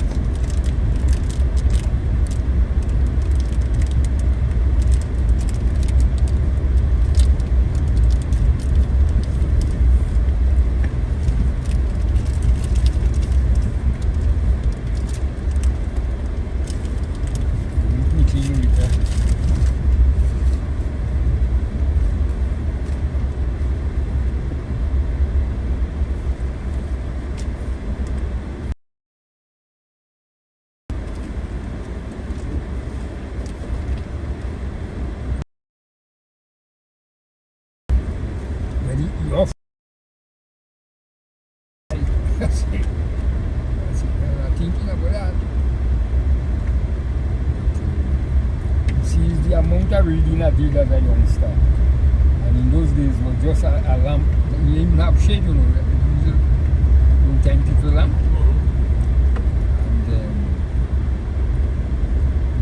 after that, I used to have candle. They tell me candle better, this and that. I used to have candle. I go through life like that until I get old.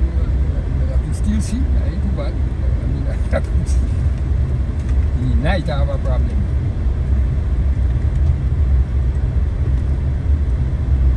And bright light, too much of bright light too. Against me, I can't see. But for 82 years of age, I'm bad man. Yeah, brothers and sisters still alive?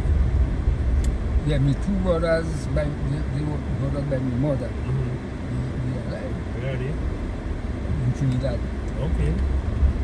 The big one in England, the younger one was in England too when he came back to Trinidad. No sisters? I have one by my father in Granville. My mother make me and the older boy born in Granville, the younger one born in Trinidad. He went to England until he come back to Billy Mansion, you know, when England people Bill Isle of Atlantic. So he there, but the older one remain in England. I in the middle of them, and I am the one that like a vagrant because I never settled for nothing special. In England spend a year, I don't like it, I come back. Go to school after a time, I don't like school again, I leave it. One sail, sailing I like it. After a time, I get fed up.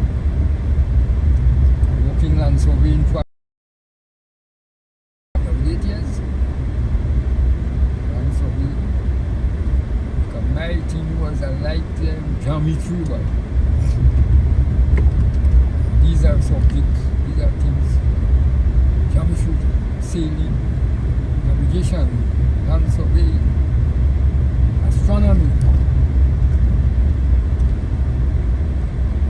I used to teach them children about the stars and the same time. That Simon is the only one that learned anything.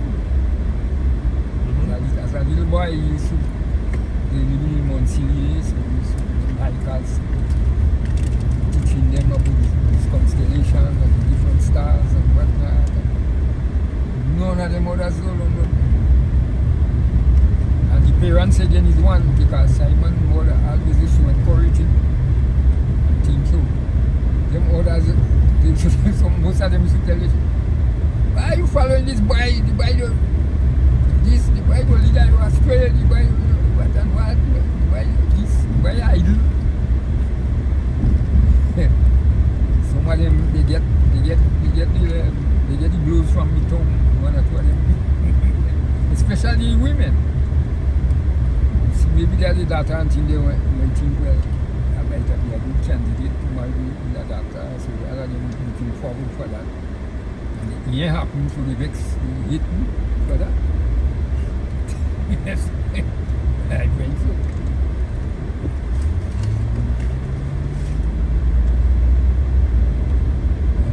And I tell you, by how I'm glad I live the way I live my life. Nobody tell me what to do. Why you do this? Why you do that? Why you learn this? Why you learn that? I make me mistake. I make it for myself and I blame myself. I quarrel, of course, blame myself and I don't do that.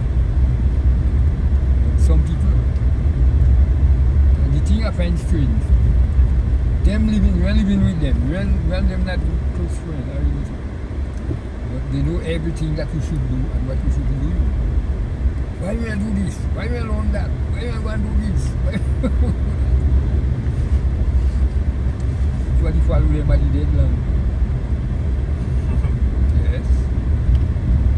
Even in eating again. Most of my friends long ago, well, they grew up with them kind of parents. I think I grew up with my grandmother and I doing what I want in life. I realize that what we call good food is not no damn good for your body. Good food they mean you making a pot, putting a pint of oil in it, putting a half pound of butter in it. That's good food. The food rich. When I studied at a young age, I said, well, wait no. People putting all this kind of thing in the food, all kind of thing in wrappers and pot. Donkey, cattle, lion, elephant. They only eat the food and they drink water. And no man could strong as one and tell him, how the hell that mean we doing something wrong? Because we meet a man, oh, I go, come on, doctor, I had the gas. Come on, doctor, I have the this. The pressure high. Because I've never heard donkey or cattle say pressure high. I used to tell them that as a young man, you know, not and they may well, especially them women and them, who could eat that and them, I had to see me food, have good oil and this and that and butter. So I need kind this poor food. When I give them the example about the cattle and the donkey and what not, they eating the grass and they drink water and they do. Well, that is beast, me not beast. I say, you not beast? I say, let me tell you something. The animal, they have blood, red blood like yours. They have heart, they have kidney, they have liver, they have eggs, they have things. So what's the difference? They don't find that funny. I say, what's the difference? You ever see? They're even cooking their food, they're eating grass. Who have to eat grass, who have to eat other things. They don't cook in it, they don't put in seasoning, they don't put in all this kind of nice thing. Human being. Oh, I can't eat it, you don't have enough salt. I can't eat it, you don't have enough this. You don't have, what? 1 minute, say, I come over by the doctor, he tell me the pressure high. He tell me I had the gas bad. I say, one of them asked me, but wait, no, you don't sick. I say, well, my sickness does be due to structural damage. I get a fall or I get a bone, so this kind of thing. So what are you talking about this? You hard for that to happen to me because I eat insensible. No, and then I go somewhere and well, I break the rule for a day. No problem. And they can all those that used to tell me, yeah, this and that, you dead. I say, yeah, no problem. All of them dead.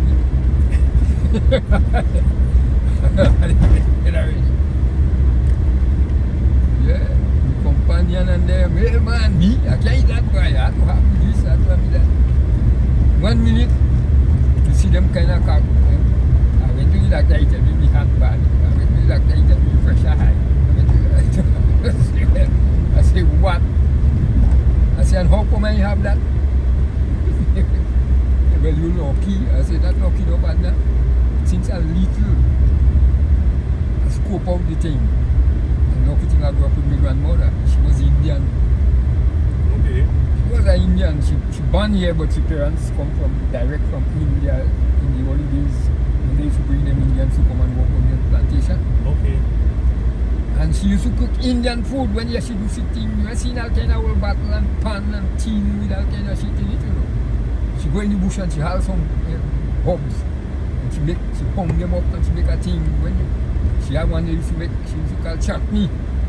She get the green mango, she thing it and she put them thing and she pound it into a paste. And that is appetizer. But the ordinary people, but they get them people and they making the pies, they don't eat it for themselves. And they sending it, they making them millions of dollars and we stupidly eating it. That the pressure. That this is a doctor blind. But then when the doctor meet me, he know me and he went hiking with me and so. So wait no. You mean to give me a job? Yes, folks. Between Carrier, St. Andrews. Yes, we Carrier.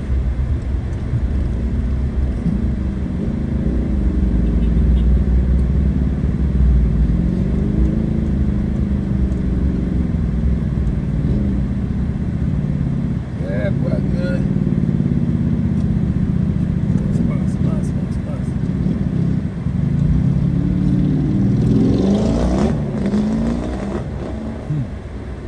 there's a thing. You see bicycle and that? I put them. I learned to ride bicycle when I was at school. So yeah, I was still in school. But I didn't like it. Yes, folks. We go to Upper St. John, St. Andrew. We are in Big Parish. We have with us Telfor Bedeau. We need an Explorer. When I on foot, I'm more comfortable. I see better. That's when I when the vehicle. I have a puzzle.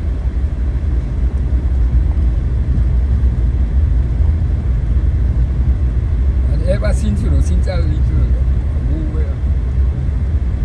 comfortable to see and things when I on foot. Sometimes I drive in a vehicle and I know the day until when we say reach. I say, okay.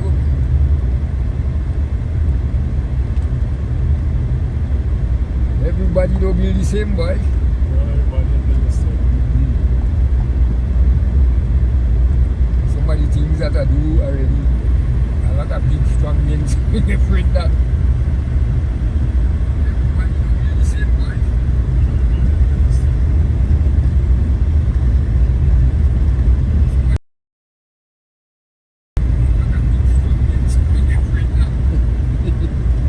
Yes, sir.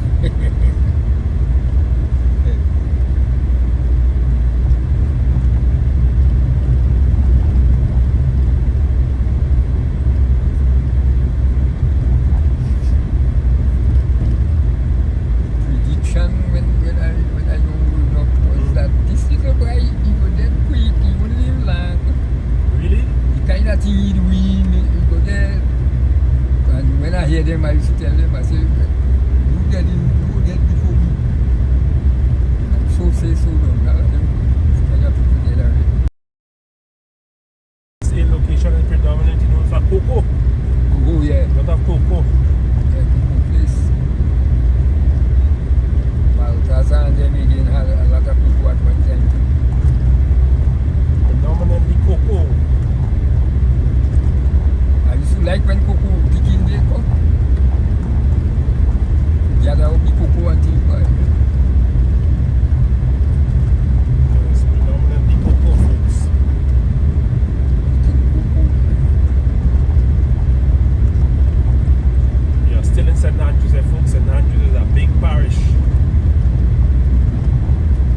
And is bounded in the north by Point River. South by the river down Coast side. West by the mountain range.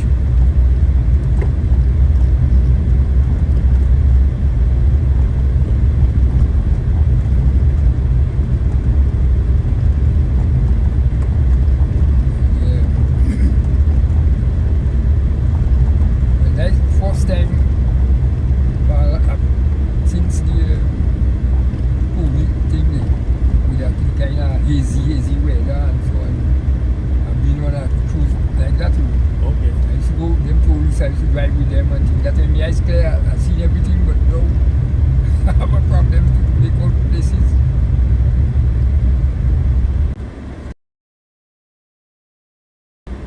La poetry, they give it the name because you have a deposit of pottery and things that the ancient people used to make. Okay. People are go there and sort for everything, getting artifacts as they call them. And you have another one by Subi's market on the laboratory. It's only for 2 hours.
never get me now by a gun since last year.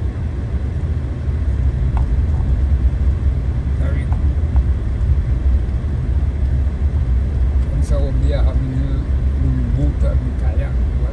You know, you ever been much in Carrico? Yeah, I've been in Carrico. We move around the place a lot, so you know these are the beaches and whatnot.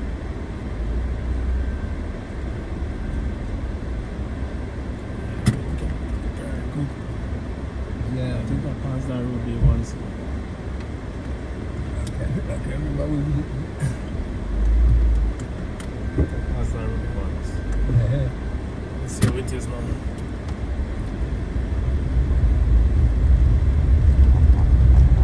So looking familiar, but I can't remember which way. We come up Upper Capital. Oh.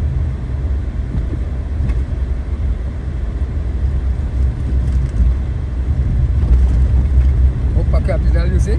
Yeah. What? You reach there already? From where?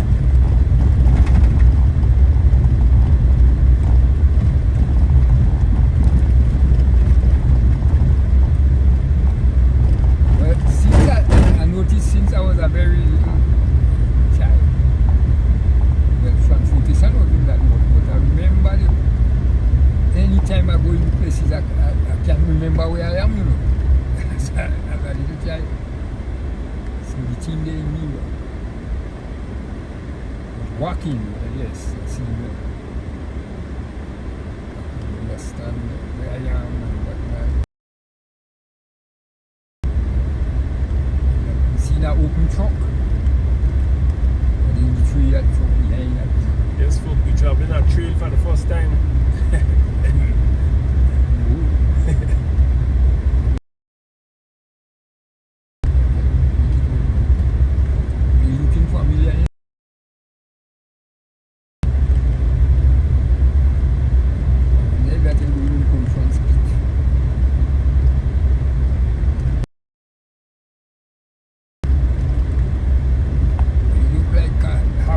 Place anyway.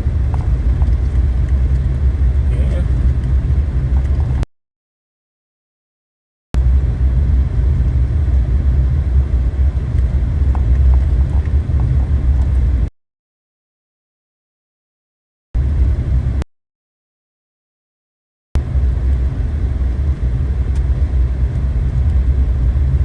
Yeah, when I'm on, or even when I see rolling and things. But vehicle, since I little, you know, I got puzzled with vehicle. Maybe.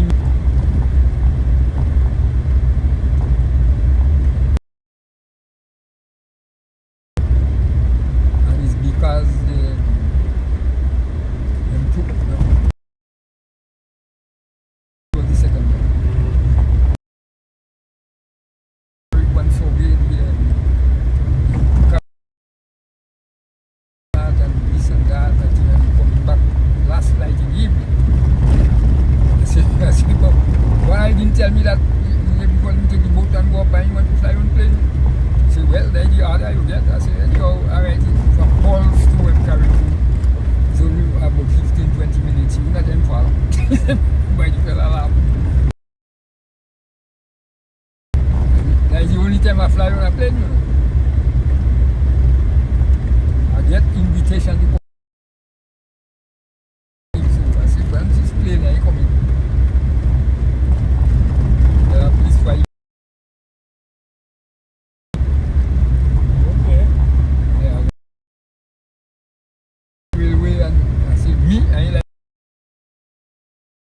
No. Yes. Yeah. See, we go up. Look up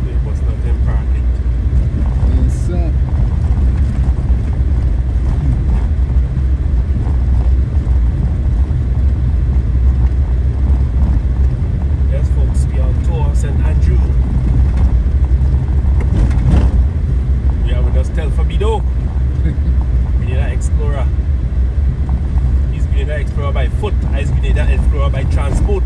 Yes, man. So two explorers meet. Two different ones. Yes.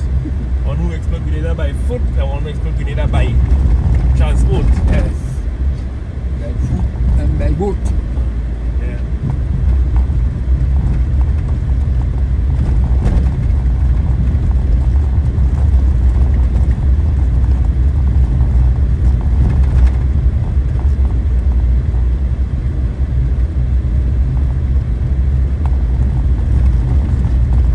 So we are the back road, folks. We are the back road in St. Andrew.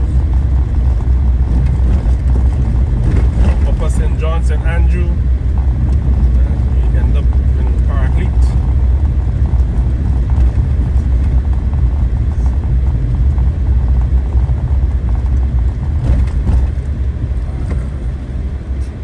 Back road.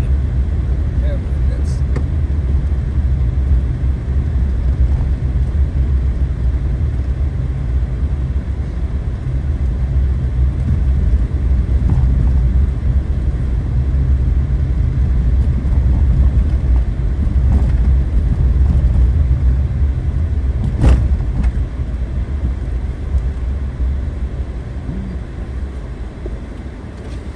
We follow this road, we are busting out. Eh? We follow this road, we are busting out. I don't look backside no boy. What you telling now? You Taliban alone. Mad, you place this man, you know? I don't know it. I mean, I know it on foot, but when I in the vehicle, I pause it. Yeah, my eyesight is so good. What you say? You don't know the road thing? Yeah, I passed this road before, but a long time ago. You got Indian Park there now? Yeah. Yeah. Uh-huh. Paraclete. But now, people up in Park. No, no, people in Paraclete. Not from St. George's, I'm from St. George's. No, no, that's me going to my religion all the time. Yeah. So I say, No, no, no. oh, I see. Yeah. So man, what's it? Well, are they quiet? The man with the pipe. Ah, boy, you know the thing. Yeah, man. But he know when you busting out, man.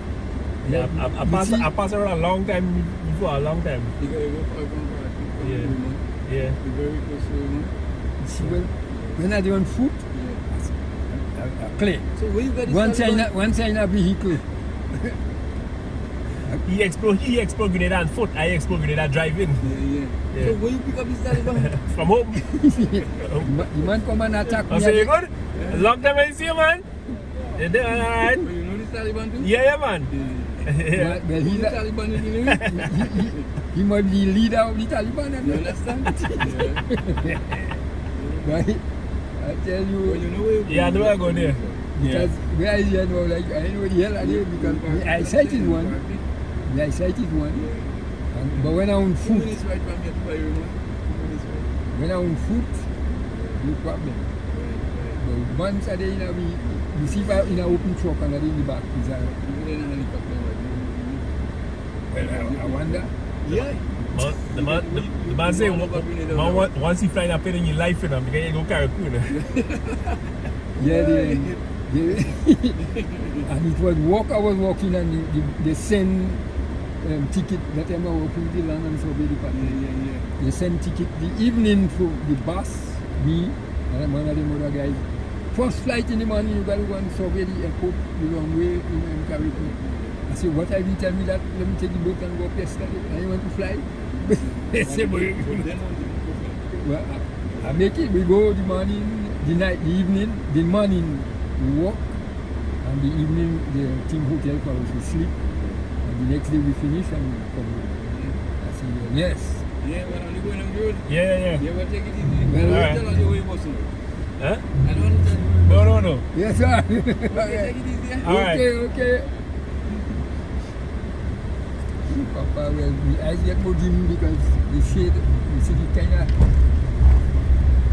sun and shade. Yeah, because you're watching the mountain range, the Yeah. trees and so. Okay.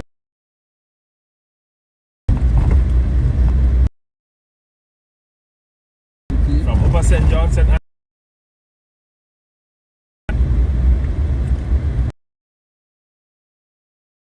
familiar territories. Hmm. 1 thing about me since a little. Once I in an enclosed vehicle. I know if I go left, right, center, or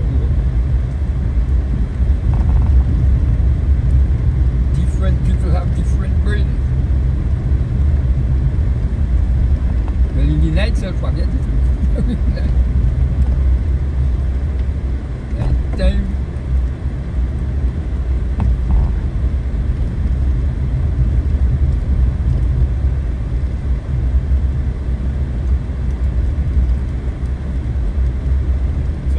Paraclete. After that, I think it was a white man. Yeah, white man. I was hiking with them and he's going to want to say paraclete. He said parasilite. Parasilite. I say, okay, he watching the map and then he said parasilite. I say, we pronounce it paraclete. Parasilite.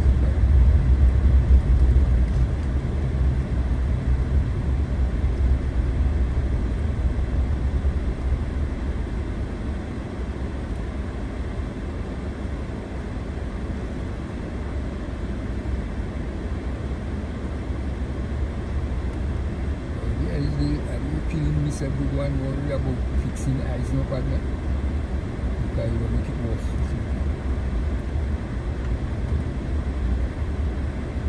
But since a little, there's a problem I have, you know, when I'm in a vehicle, I'm always having a problem too, but not so great, but I always used to have a problem to know where I am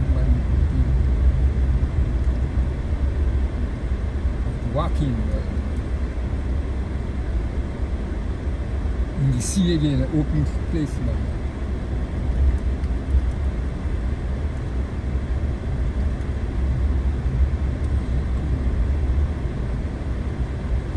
According to my grandmother, why you mustn't worry yourself, you can have everything.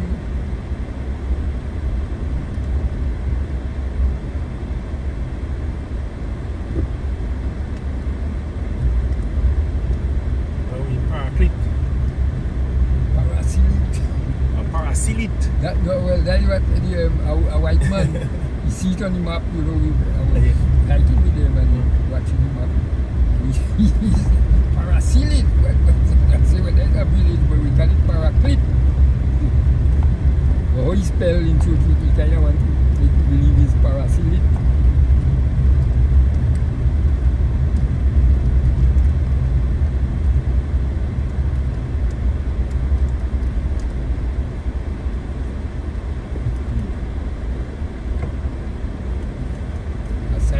And them and oh well, I see this place already, but I can't put it together. Brain walking slow.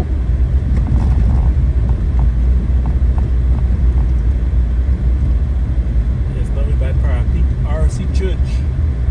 Yeah. Church and school.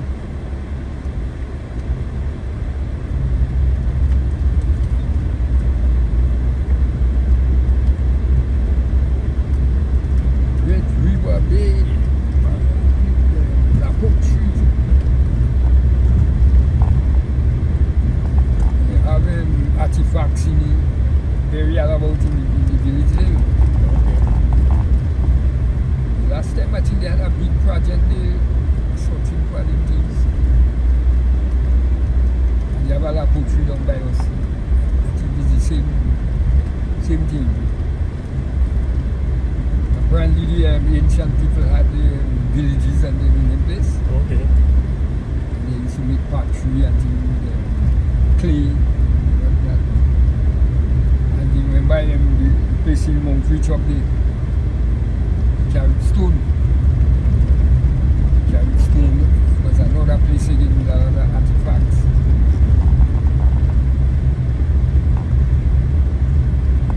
So this itself will up by the because I look short up there. They have carried artifacts and everything. Maybe don't really more than other.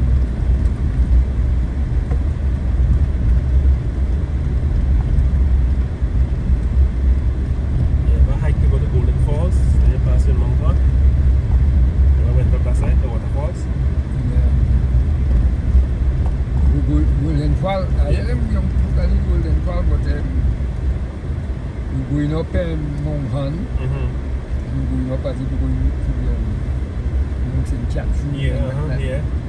Yeah, well, I've been there. I found it a long time ago. Well, I call it Yellow Fall. Yellow Fall, okay. When I saw it. Okay. And that's how I call it. It's written in the book until Yellow Fall. Okay. But lately, I them young people call it Golden Fall because you see, they give it their own name. Okay. But they're far from it because it kind of yellow. Okay. Yeah, because that way I went to it once. Yeah. And hike, and then we were going to the second time because the guy say after Yellow Fall there is a flat place with a pond. So you're going to find the pond, but we end up getting lost. And when we coming back down now, he said that is the road to go Mount St. Catherine. So I say, well, we done here already, so let's go Mount St. Catherine. Now I end up at Mount St. Catherine. So I went up the river. Yeah. Okay. Yeah, well, the road that is Mount Hope Road, and passing above the Yellow Fall, and then you end up at the bottom of the Mount St. Catherine Trail. Yes. Then you have to start climbing. Yeah, that's how we do it. Yeah. But the first time I found the waterfall, a lot of years back, we was hiking, and we took the river from the top below Mount St. Catherine going down. And we meet up these a series of waterfalls. And when I see the situation, we said, no, that's too difficult to go down. And we cut across and joined back the road and go down. And then the next time, we went and explored inside the road. We call it Yellow Falls. Okay. That was a lot of years back. So them young people now, they go to the Falls. Okay. Yeah, folks, this is the community of Mount Han. That's where we are in now. We are in Mount Han.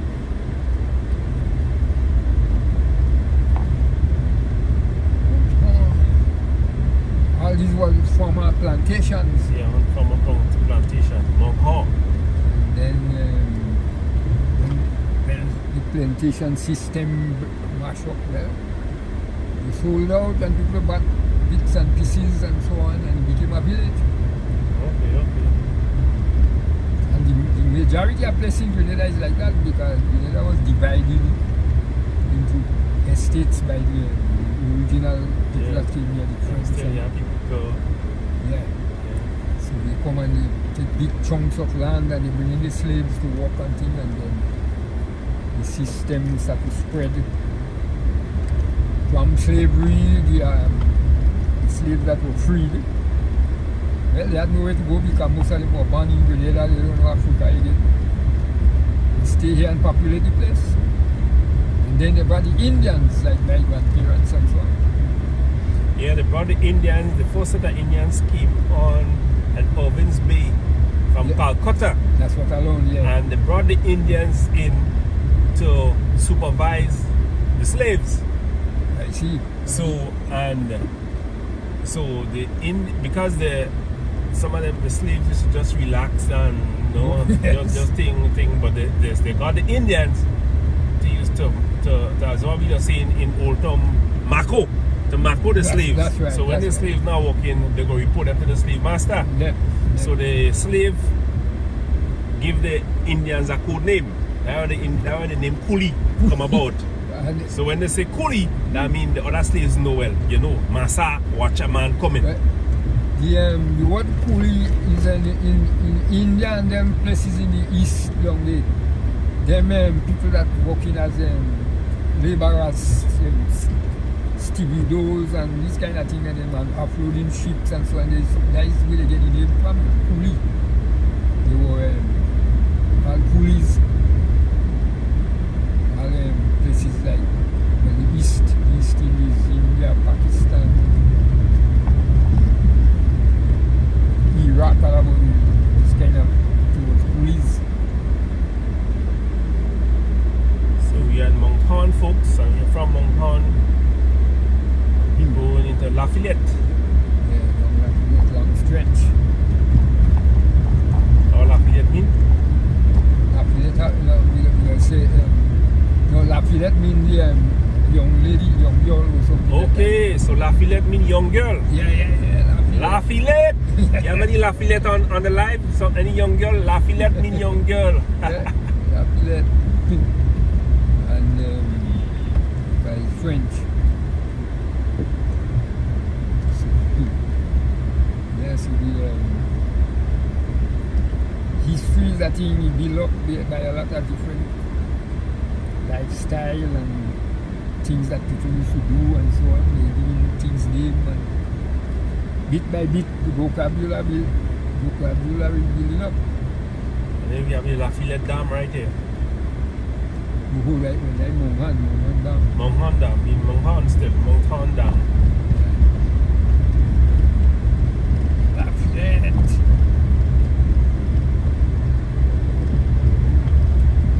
don't know why they call it young girl.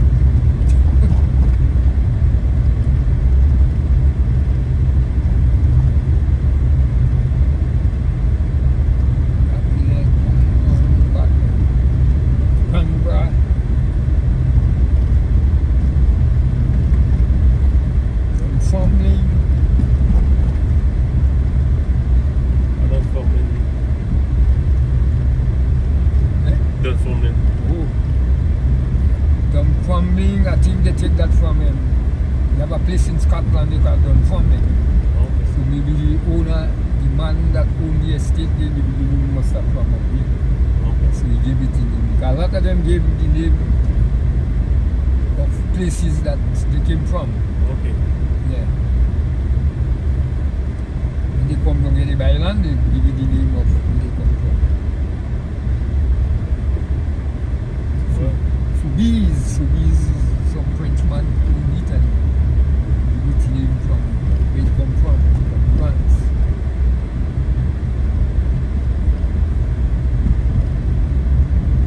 So we are in Lafayette. Lafayette, young girl. Young girl. Yes. Patois, French. Lafayette.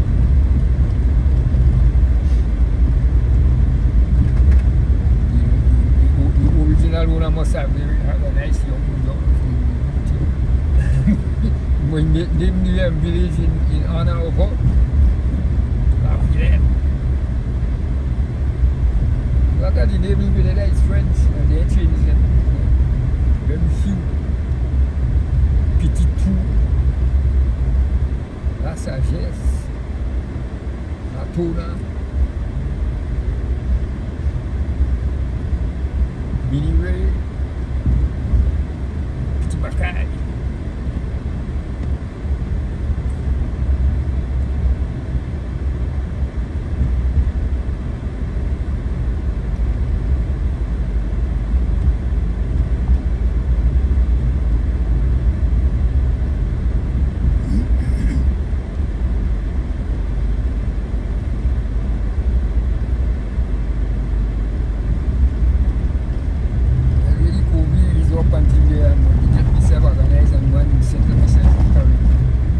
Okay.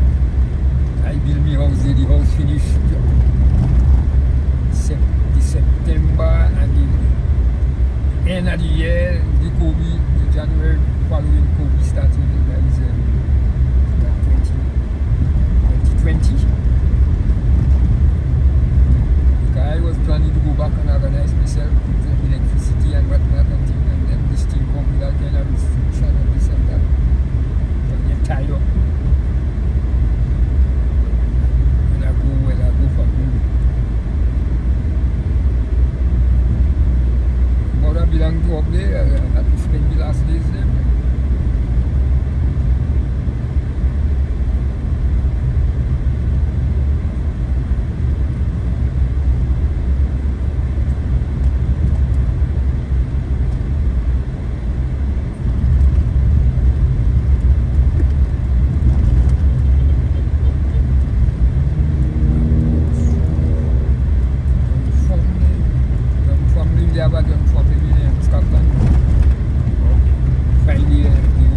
Owner that from Scotland that came and he bought the estate. Yeah, and then there's a mill. Usually they name them things according to where they belong to. And there's also a mill in Dunfermline, an old mill. But An old mill in Dunfermline. grandmother grew up there, she tell me when that those days the wheel and thing operating, how they used to bathe in the waterfall like the wheel and this and that. And if she boil rum, she father was there, man. He was operating there and he boiling at the rum. Okay. Farming, and then she pick up with this man. All of them was Indian. And he had them land where we live in the house, so she take them with him and she big 10 children, you know. 3 girls in the beginning, 3 boys in the end. My father was number 9. And he was, I think he and Satan must have been his father perhaps. The man didn't like men, he didn't like boys, you know. From the time of born here, he turned it back on me, he said, not a child. Ever since he was never on the tongues. So I grew up with his mother, not him.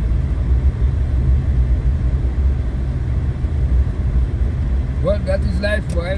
We God was created with all the different qualities in man. Love, hate, all kind of things, so we have to go back.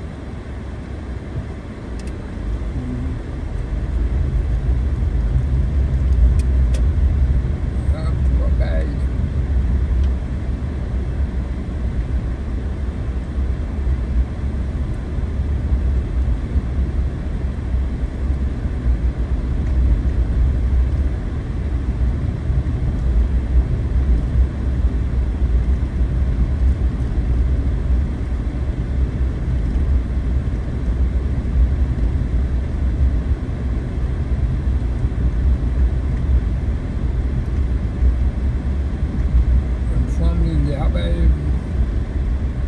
Take the name from Scotland, they have a place in Scotland that I come from. Maybe a Scottish man must have owned the estate. That's the way Susan happened. Susan, the name rings a bell. Remember when we passing up and they give you the roast corn? Oh yeah, well that's what I mean.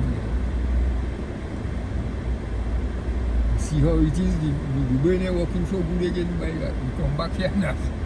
I didn't recognize the mood and that you say that and I realize.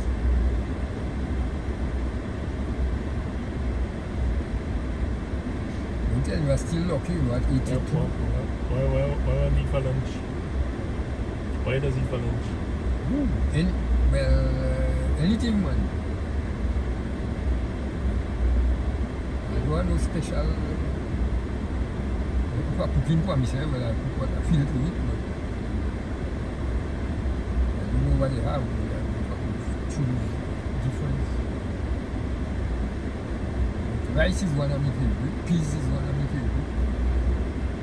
For meat, any meat. Provision, no feed yam, like that. So, maybe I have a problem for food, I eat anything. Except the only thing I don't too like is sometimes people don't put all kind of down. A lot of fat in the food. Right. Well, I mean, as the old people say, one day can kill a man.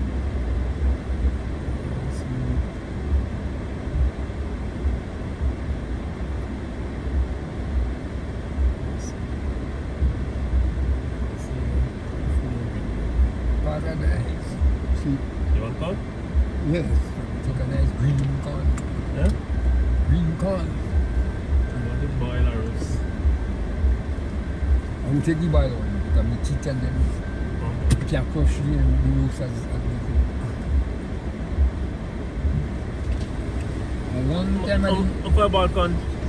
How you sell a balcon? 5 for 1? Yeah, give me one. Yeah. I see high content food by the stopping here everything. Very rich corn and things. So we do better with the buy one because then chicken. You are like rich corn.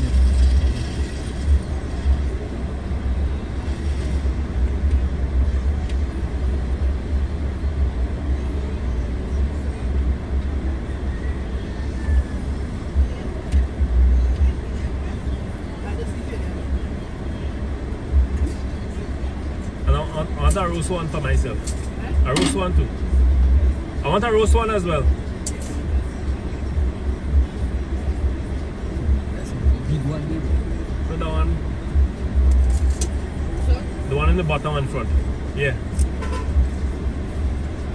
This when we take when we get that and into production there. We're missing a lot of teeth. And then we have to beg them pardon.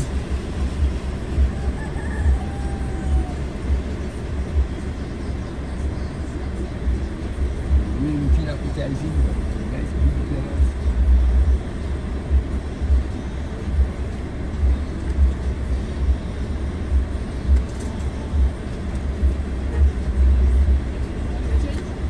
How much for everything? Yeah, bring $11 for me. Bring $11.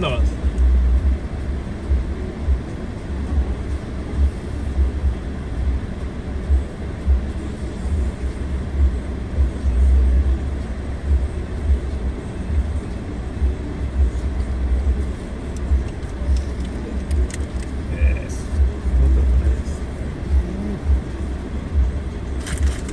That tight about it? Tight? Or you just don't? 18 when you reach home?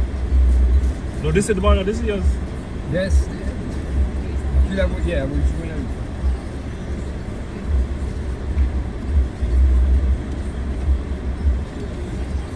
We can steam hold me back.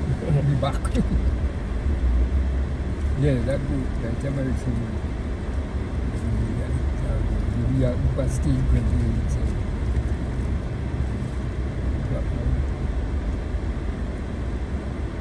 Yeah, I think I was steam when we partner and sit home and we can chat. My wife and thing home, when you stay long so we'll come home.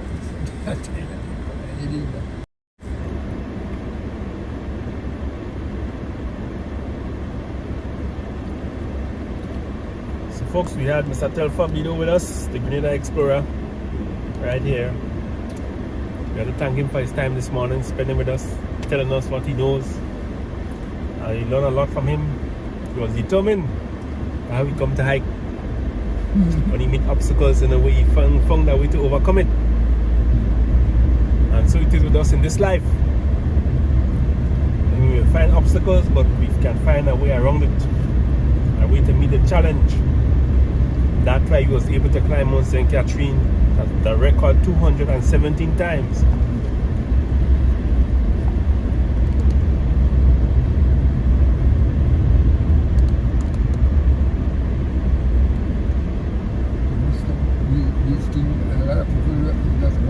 How you know that? I say, well, I went to school and they teach me to read and write.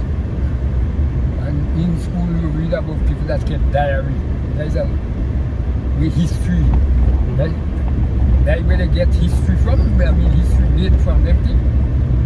Because they could read 200 years ago, a man wrote about how lifestyle was and things so that's the thing. So I learned that, write down most of the things that you do, so remember it.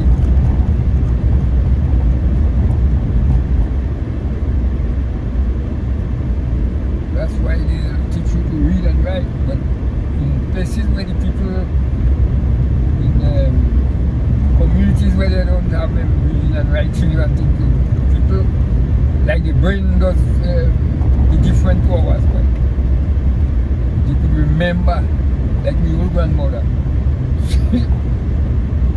I hardly believe that thing she ever forget. Because she grew up, she never went to school. But partner, tell you everything that happened in the place, like if you had a tape recorder.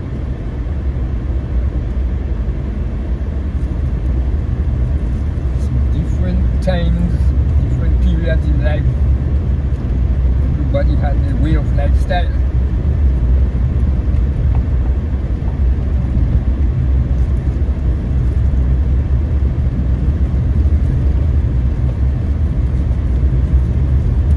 So if there's one thing you want to leave with people all over the world, what do you want to tell them? With one advice you want to give them? Well, try to be themselves as much as possible. Learn from, look around and see how the pattern goes with the natural terrain, the people and so on, and trying to align yourself to suit and take the good and cipher the thing and take what you consider to be good, what is suitable for you, and so on, and try your best not to be a nuisance to other people, and appreciate the natural terrain, the natural world, because nature took time to build the world, and we have all its ins and outs, and we are like guests. We are like guests. It's not we belong to us, we belong to it. So we have to obey and follow the rules, the natural rules and whatnot. And we might be in good stead at the time. So I'd like to thank you. Nice meeting up with you. The man who explored Grenada on foot, and I explored Grenada driving. So two explorers meet up today, and it was learn a lot from you. Yes, well, even not only about the history and culture of certain places, but also about your motivation, what keeps you going, even though you're in spite of challenges, in spite of people tell you you didn't know what you was doing, they wanted you to do other things, but you decide to be yourself, and you choose what you enjoy, and up to today you're satisfied. Yeah, you choose what you enjoy. And I try to advise the young people that I associate with. Mm-hmm. Be yourself, observe, listen, and plot the direction. Okay, so you said be yourself, observe, listen, and plot your direction. Advice from the Grenada Explorer to all young people, or to all of us, that be yourself, observe, listen, and plot your course. That's right. That's the way you go, but you see, even depending on other people telling you, do this, do that, do it so, do it. But without a groove, man. You have to analyze the thing and know what you want, what you like, what you feel you could do, and things like that. If I had followed other people, maybe times so I might either be there already or somewhere begging, sitting by the road begging. Because you are the one to control your life. Take pattern, listen. The people that are positive and doing positive things, take pattern from them. Take a leaf of the book according to the Yeah, all the old people take a leaf from the book. yes, man. And some people, they following people who are no good, and they want to use them as the mentor. And then they know what head and tail what they're doing, and you following them, you're going astray.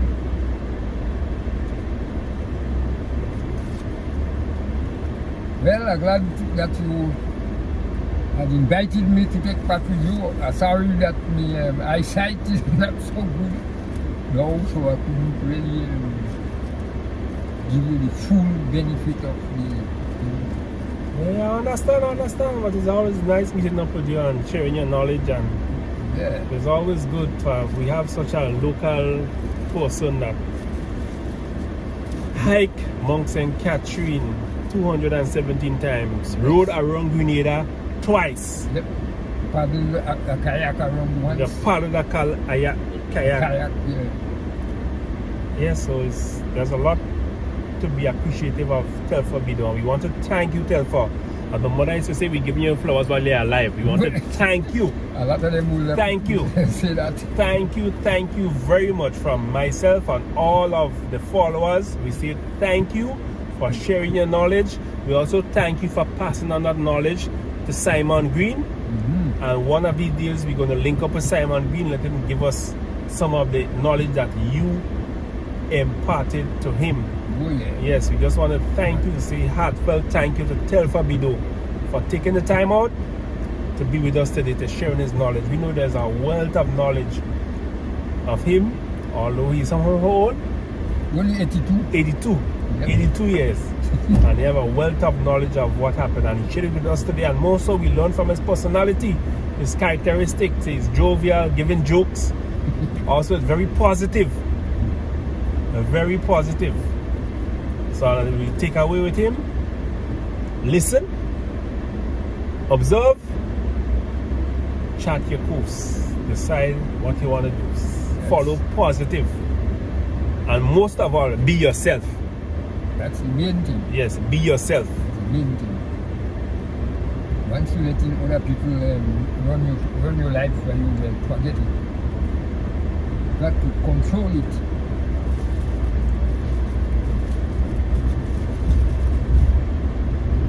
Yeah, man. So, I really enjoyed the time being with you. I'm glad that you called me to be with you and so on. I appreciate the gesture. And hopefully, well, it's possible we meet again somehow. Maybe we meet in a bar one day when we both in a festive mood. And we knock a glass. And maybe we break some glasses. Tingling. You know, a lot of people that hike with me, especially visitors and things, when they come back and things sometimes, they will call me and invite me to come, let's have a drink, you know. Okay. Yeah, quite a few of them will do that. Yeah, sometimes they coming up to Granville, they say, oh, what time we can meet and have a drink and so on, and chat. That's the way I like to enjoy life. That's the way I like to enjoy. Yes. We just want to say thank you on behalf of all of us, people from England, the UK, Canada, US, right here in Grenada. We say heartfelt thank you for your great contribution towards Grenada, because we know you showed a lot of people to come and enjoy our lovely island, and we want to say thank you.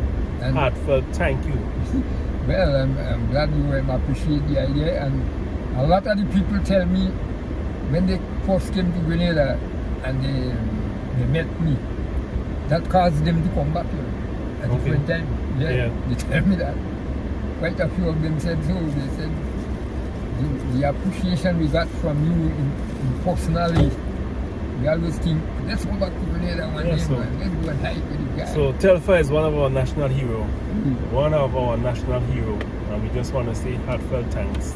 Thank you. Thank you very much for appreciating the little service that I have done. And hopefully I might be able to continue with a little more. Other things you document what you have, so then you can always go back and look at Telfor diary. Yeah, well, I do a lot of writing. Right, so you have things that we could go back and look back on and see it from Telfor's diary. And you see the notes and them that are high. That's why I know how many times I climbed that tree. Okay. If you don't write it, you won't know. Because at a time you might say, I think I climbed it 20 times, you know. I think I climbed it 20 times. Why do you have to think? You know. In the book. From 1962 to nowhere. How many of us have notebooks? 31. 31 Most notebooks? of them hardcover exercises. Yeah. A man tell me once, I was like, I said, what? You see them books there, they have to die with me. I said, they ain't going outside in the window in the house. This kind of thing, so you can learn people buy. But you can come and them. Well, there are some that come and they scan, you know? Yeah. That's okay, but to send to give somebody, you know, not even to go outside there to come back. You're under lock and key. Going again, well, I didn't used to keep record from the beginning when I was little. When he came in the head to know about around Grenada, I was building the boat special for that. Well, that's where I started keeping that diary. Before that, the amount of 1,000 miles of road when I was young. I didn't used to keep record.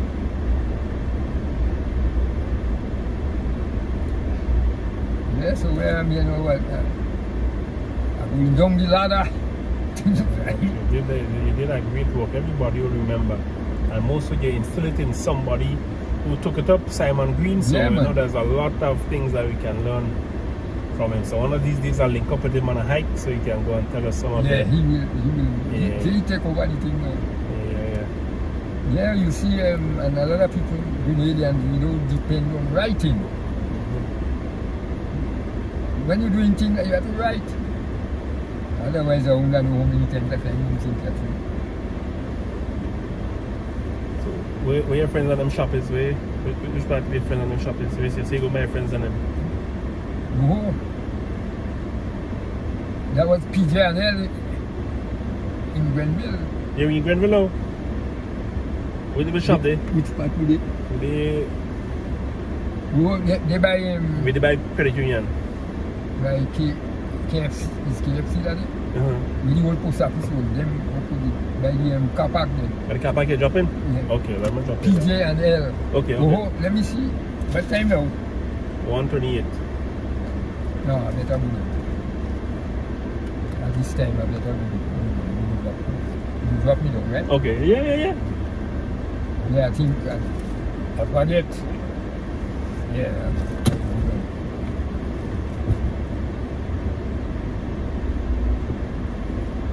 PJ&L is my main depot in Granville. Okay. Yeah.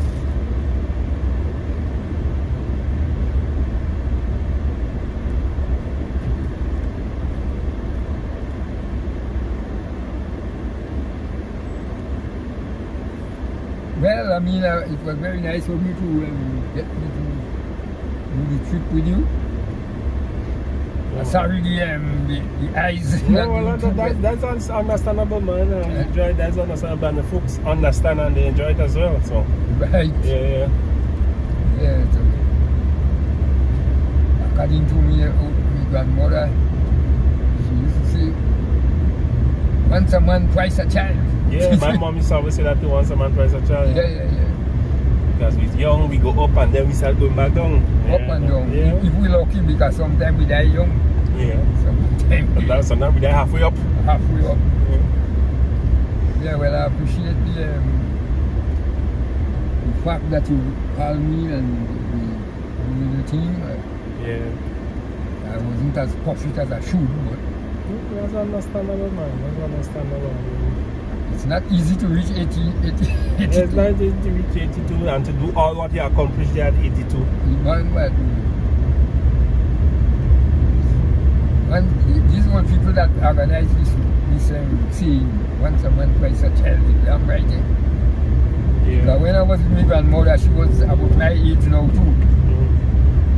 And when I hear things she used to do when she was young, and then she reached that age and she get kind of calm and cool and things.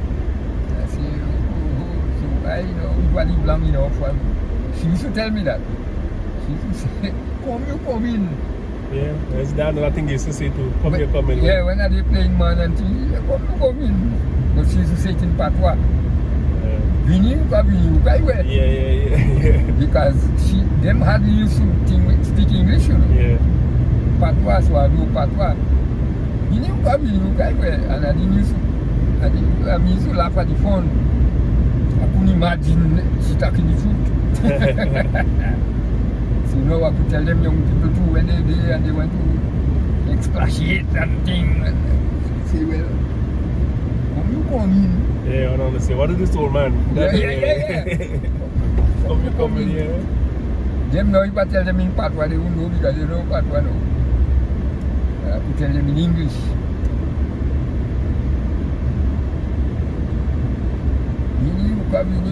Well, I did French in school too. Okay. Because when I went in secondary school and they had either French or Spanish. Okay. Take. And I say, well, I know patois, so I better take French. And he showed me well because when I was sailing, when we go in more French islands we had around. And I used to think St. Lucia, Dominica, pure patois they speaking.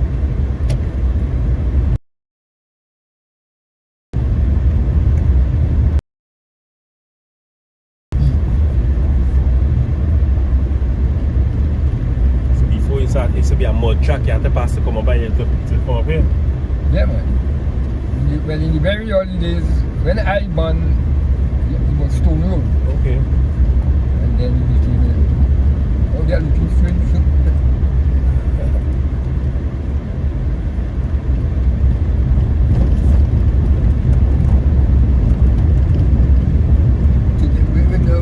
You're on my road? Yeah, man. You're on your road. You're on your road. The same damn thing you see my eyes. My eyes is impossible.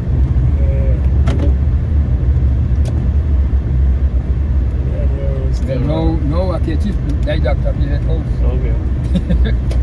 He was one of those original that started the hiking there. Okay, okay. Me and he and four of us. 1962.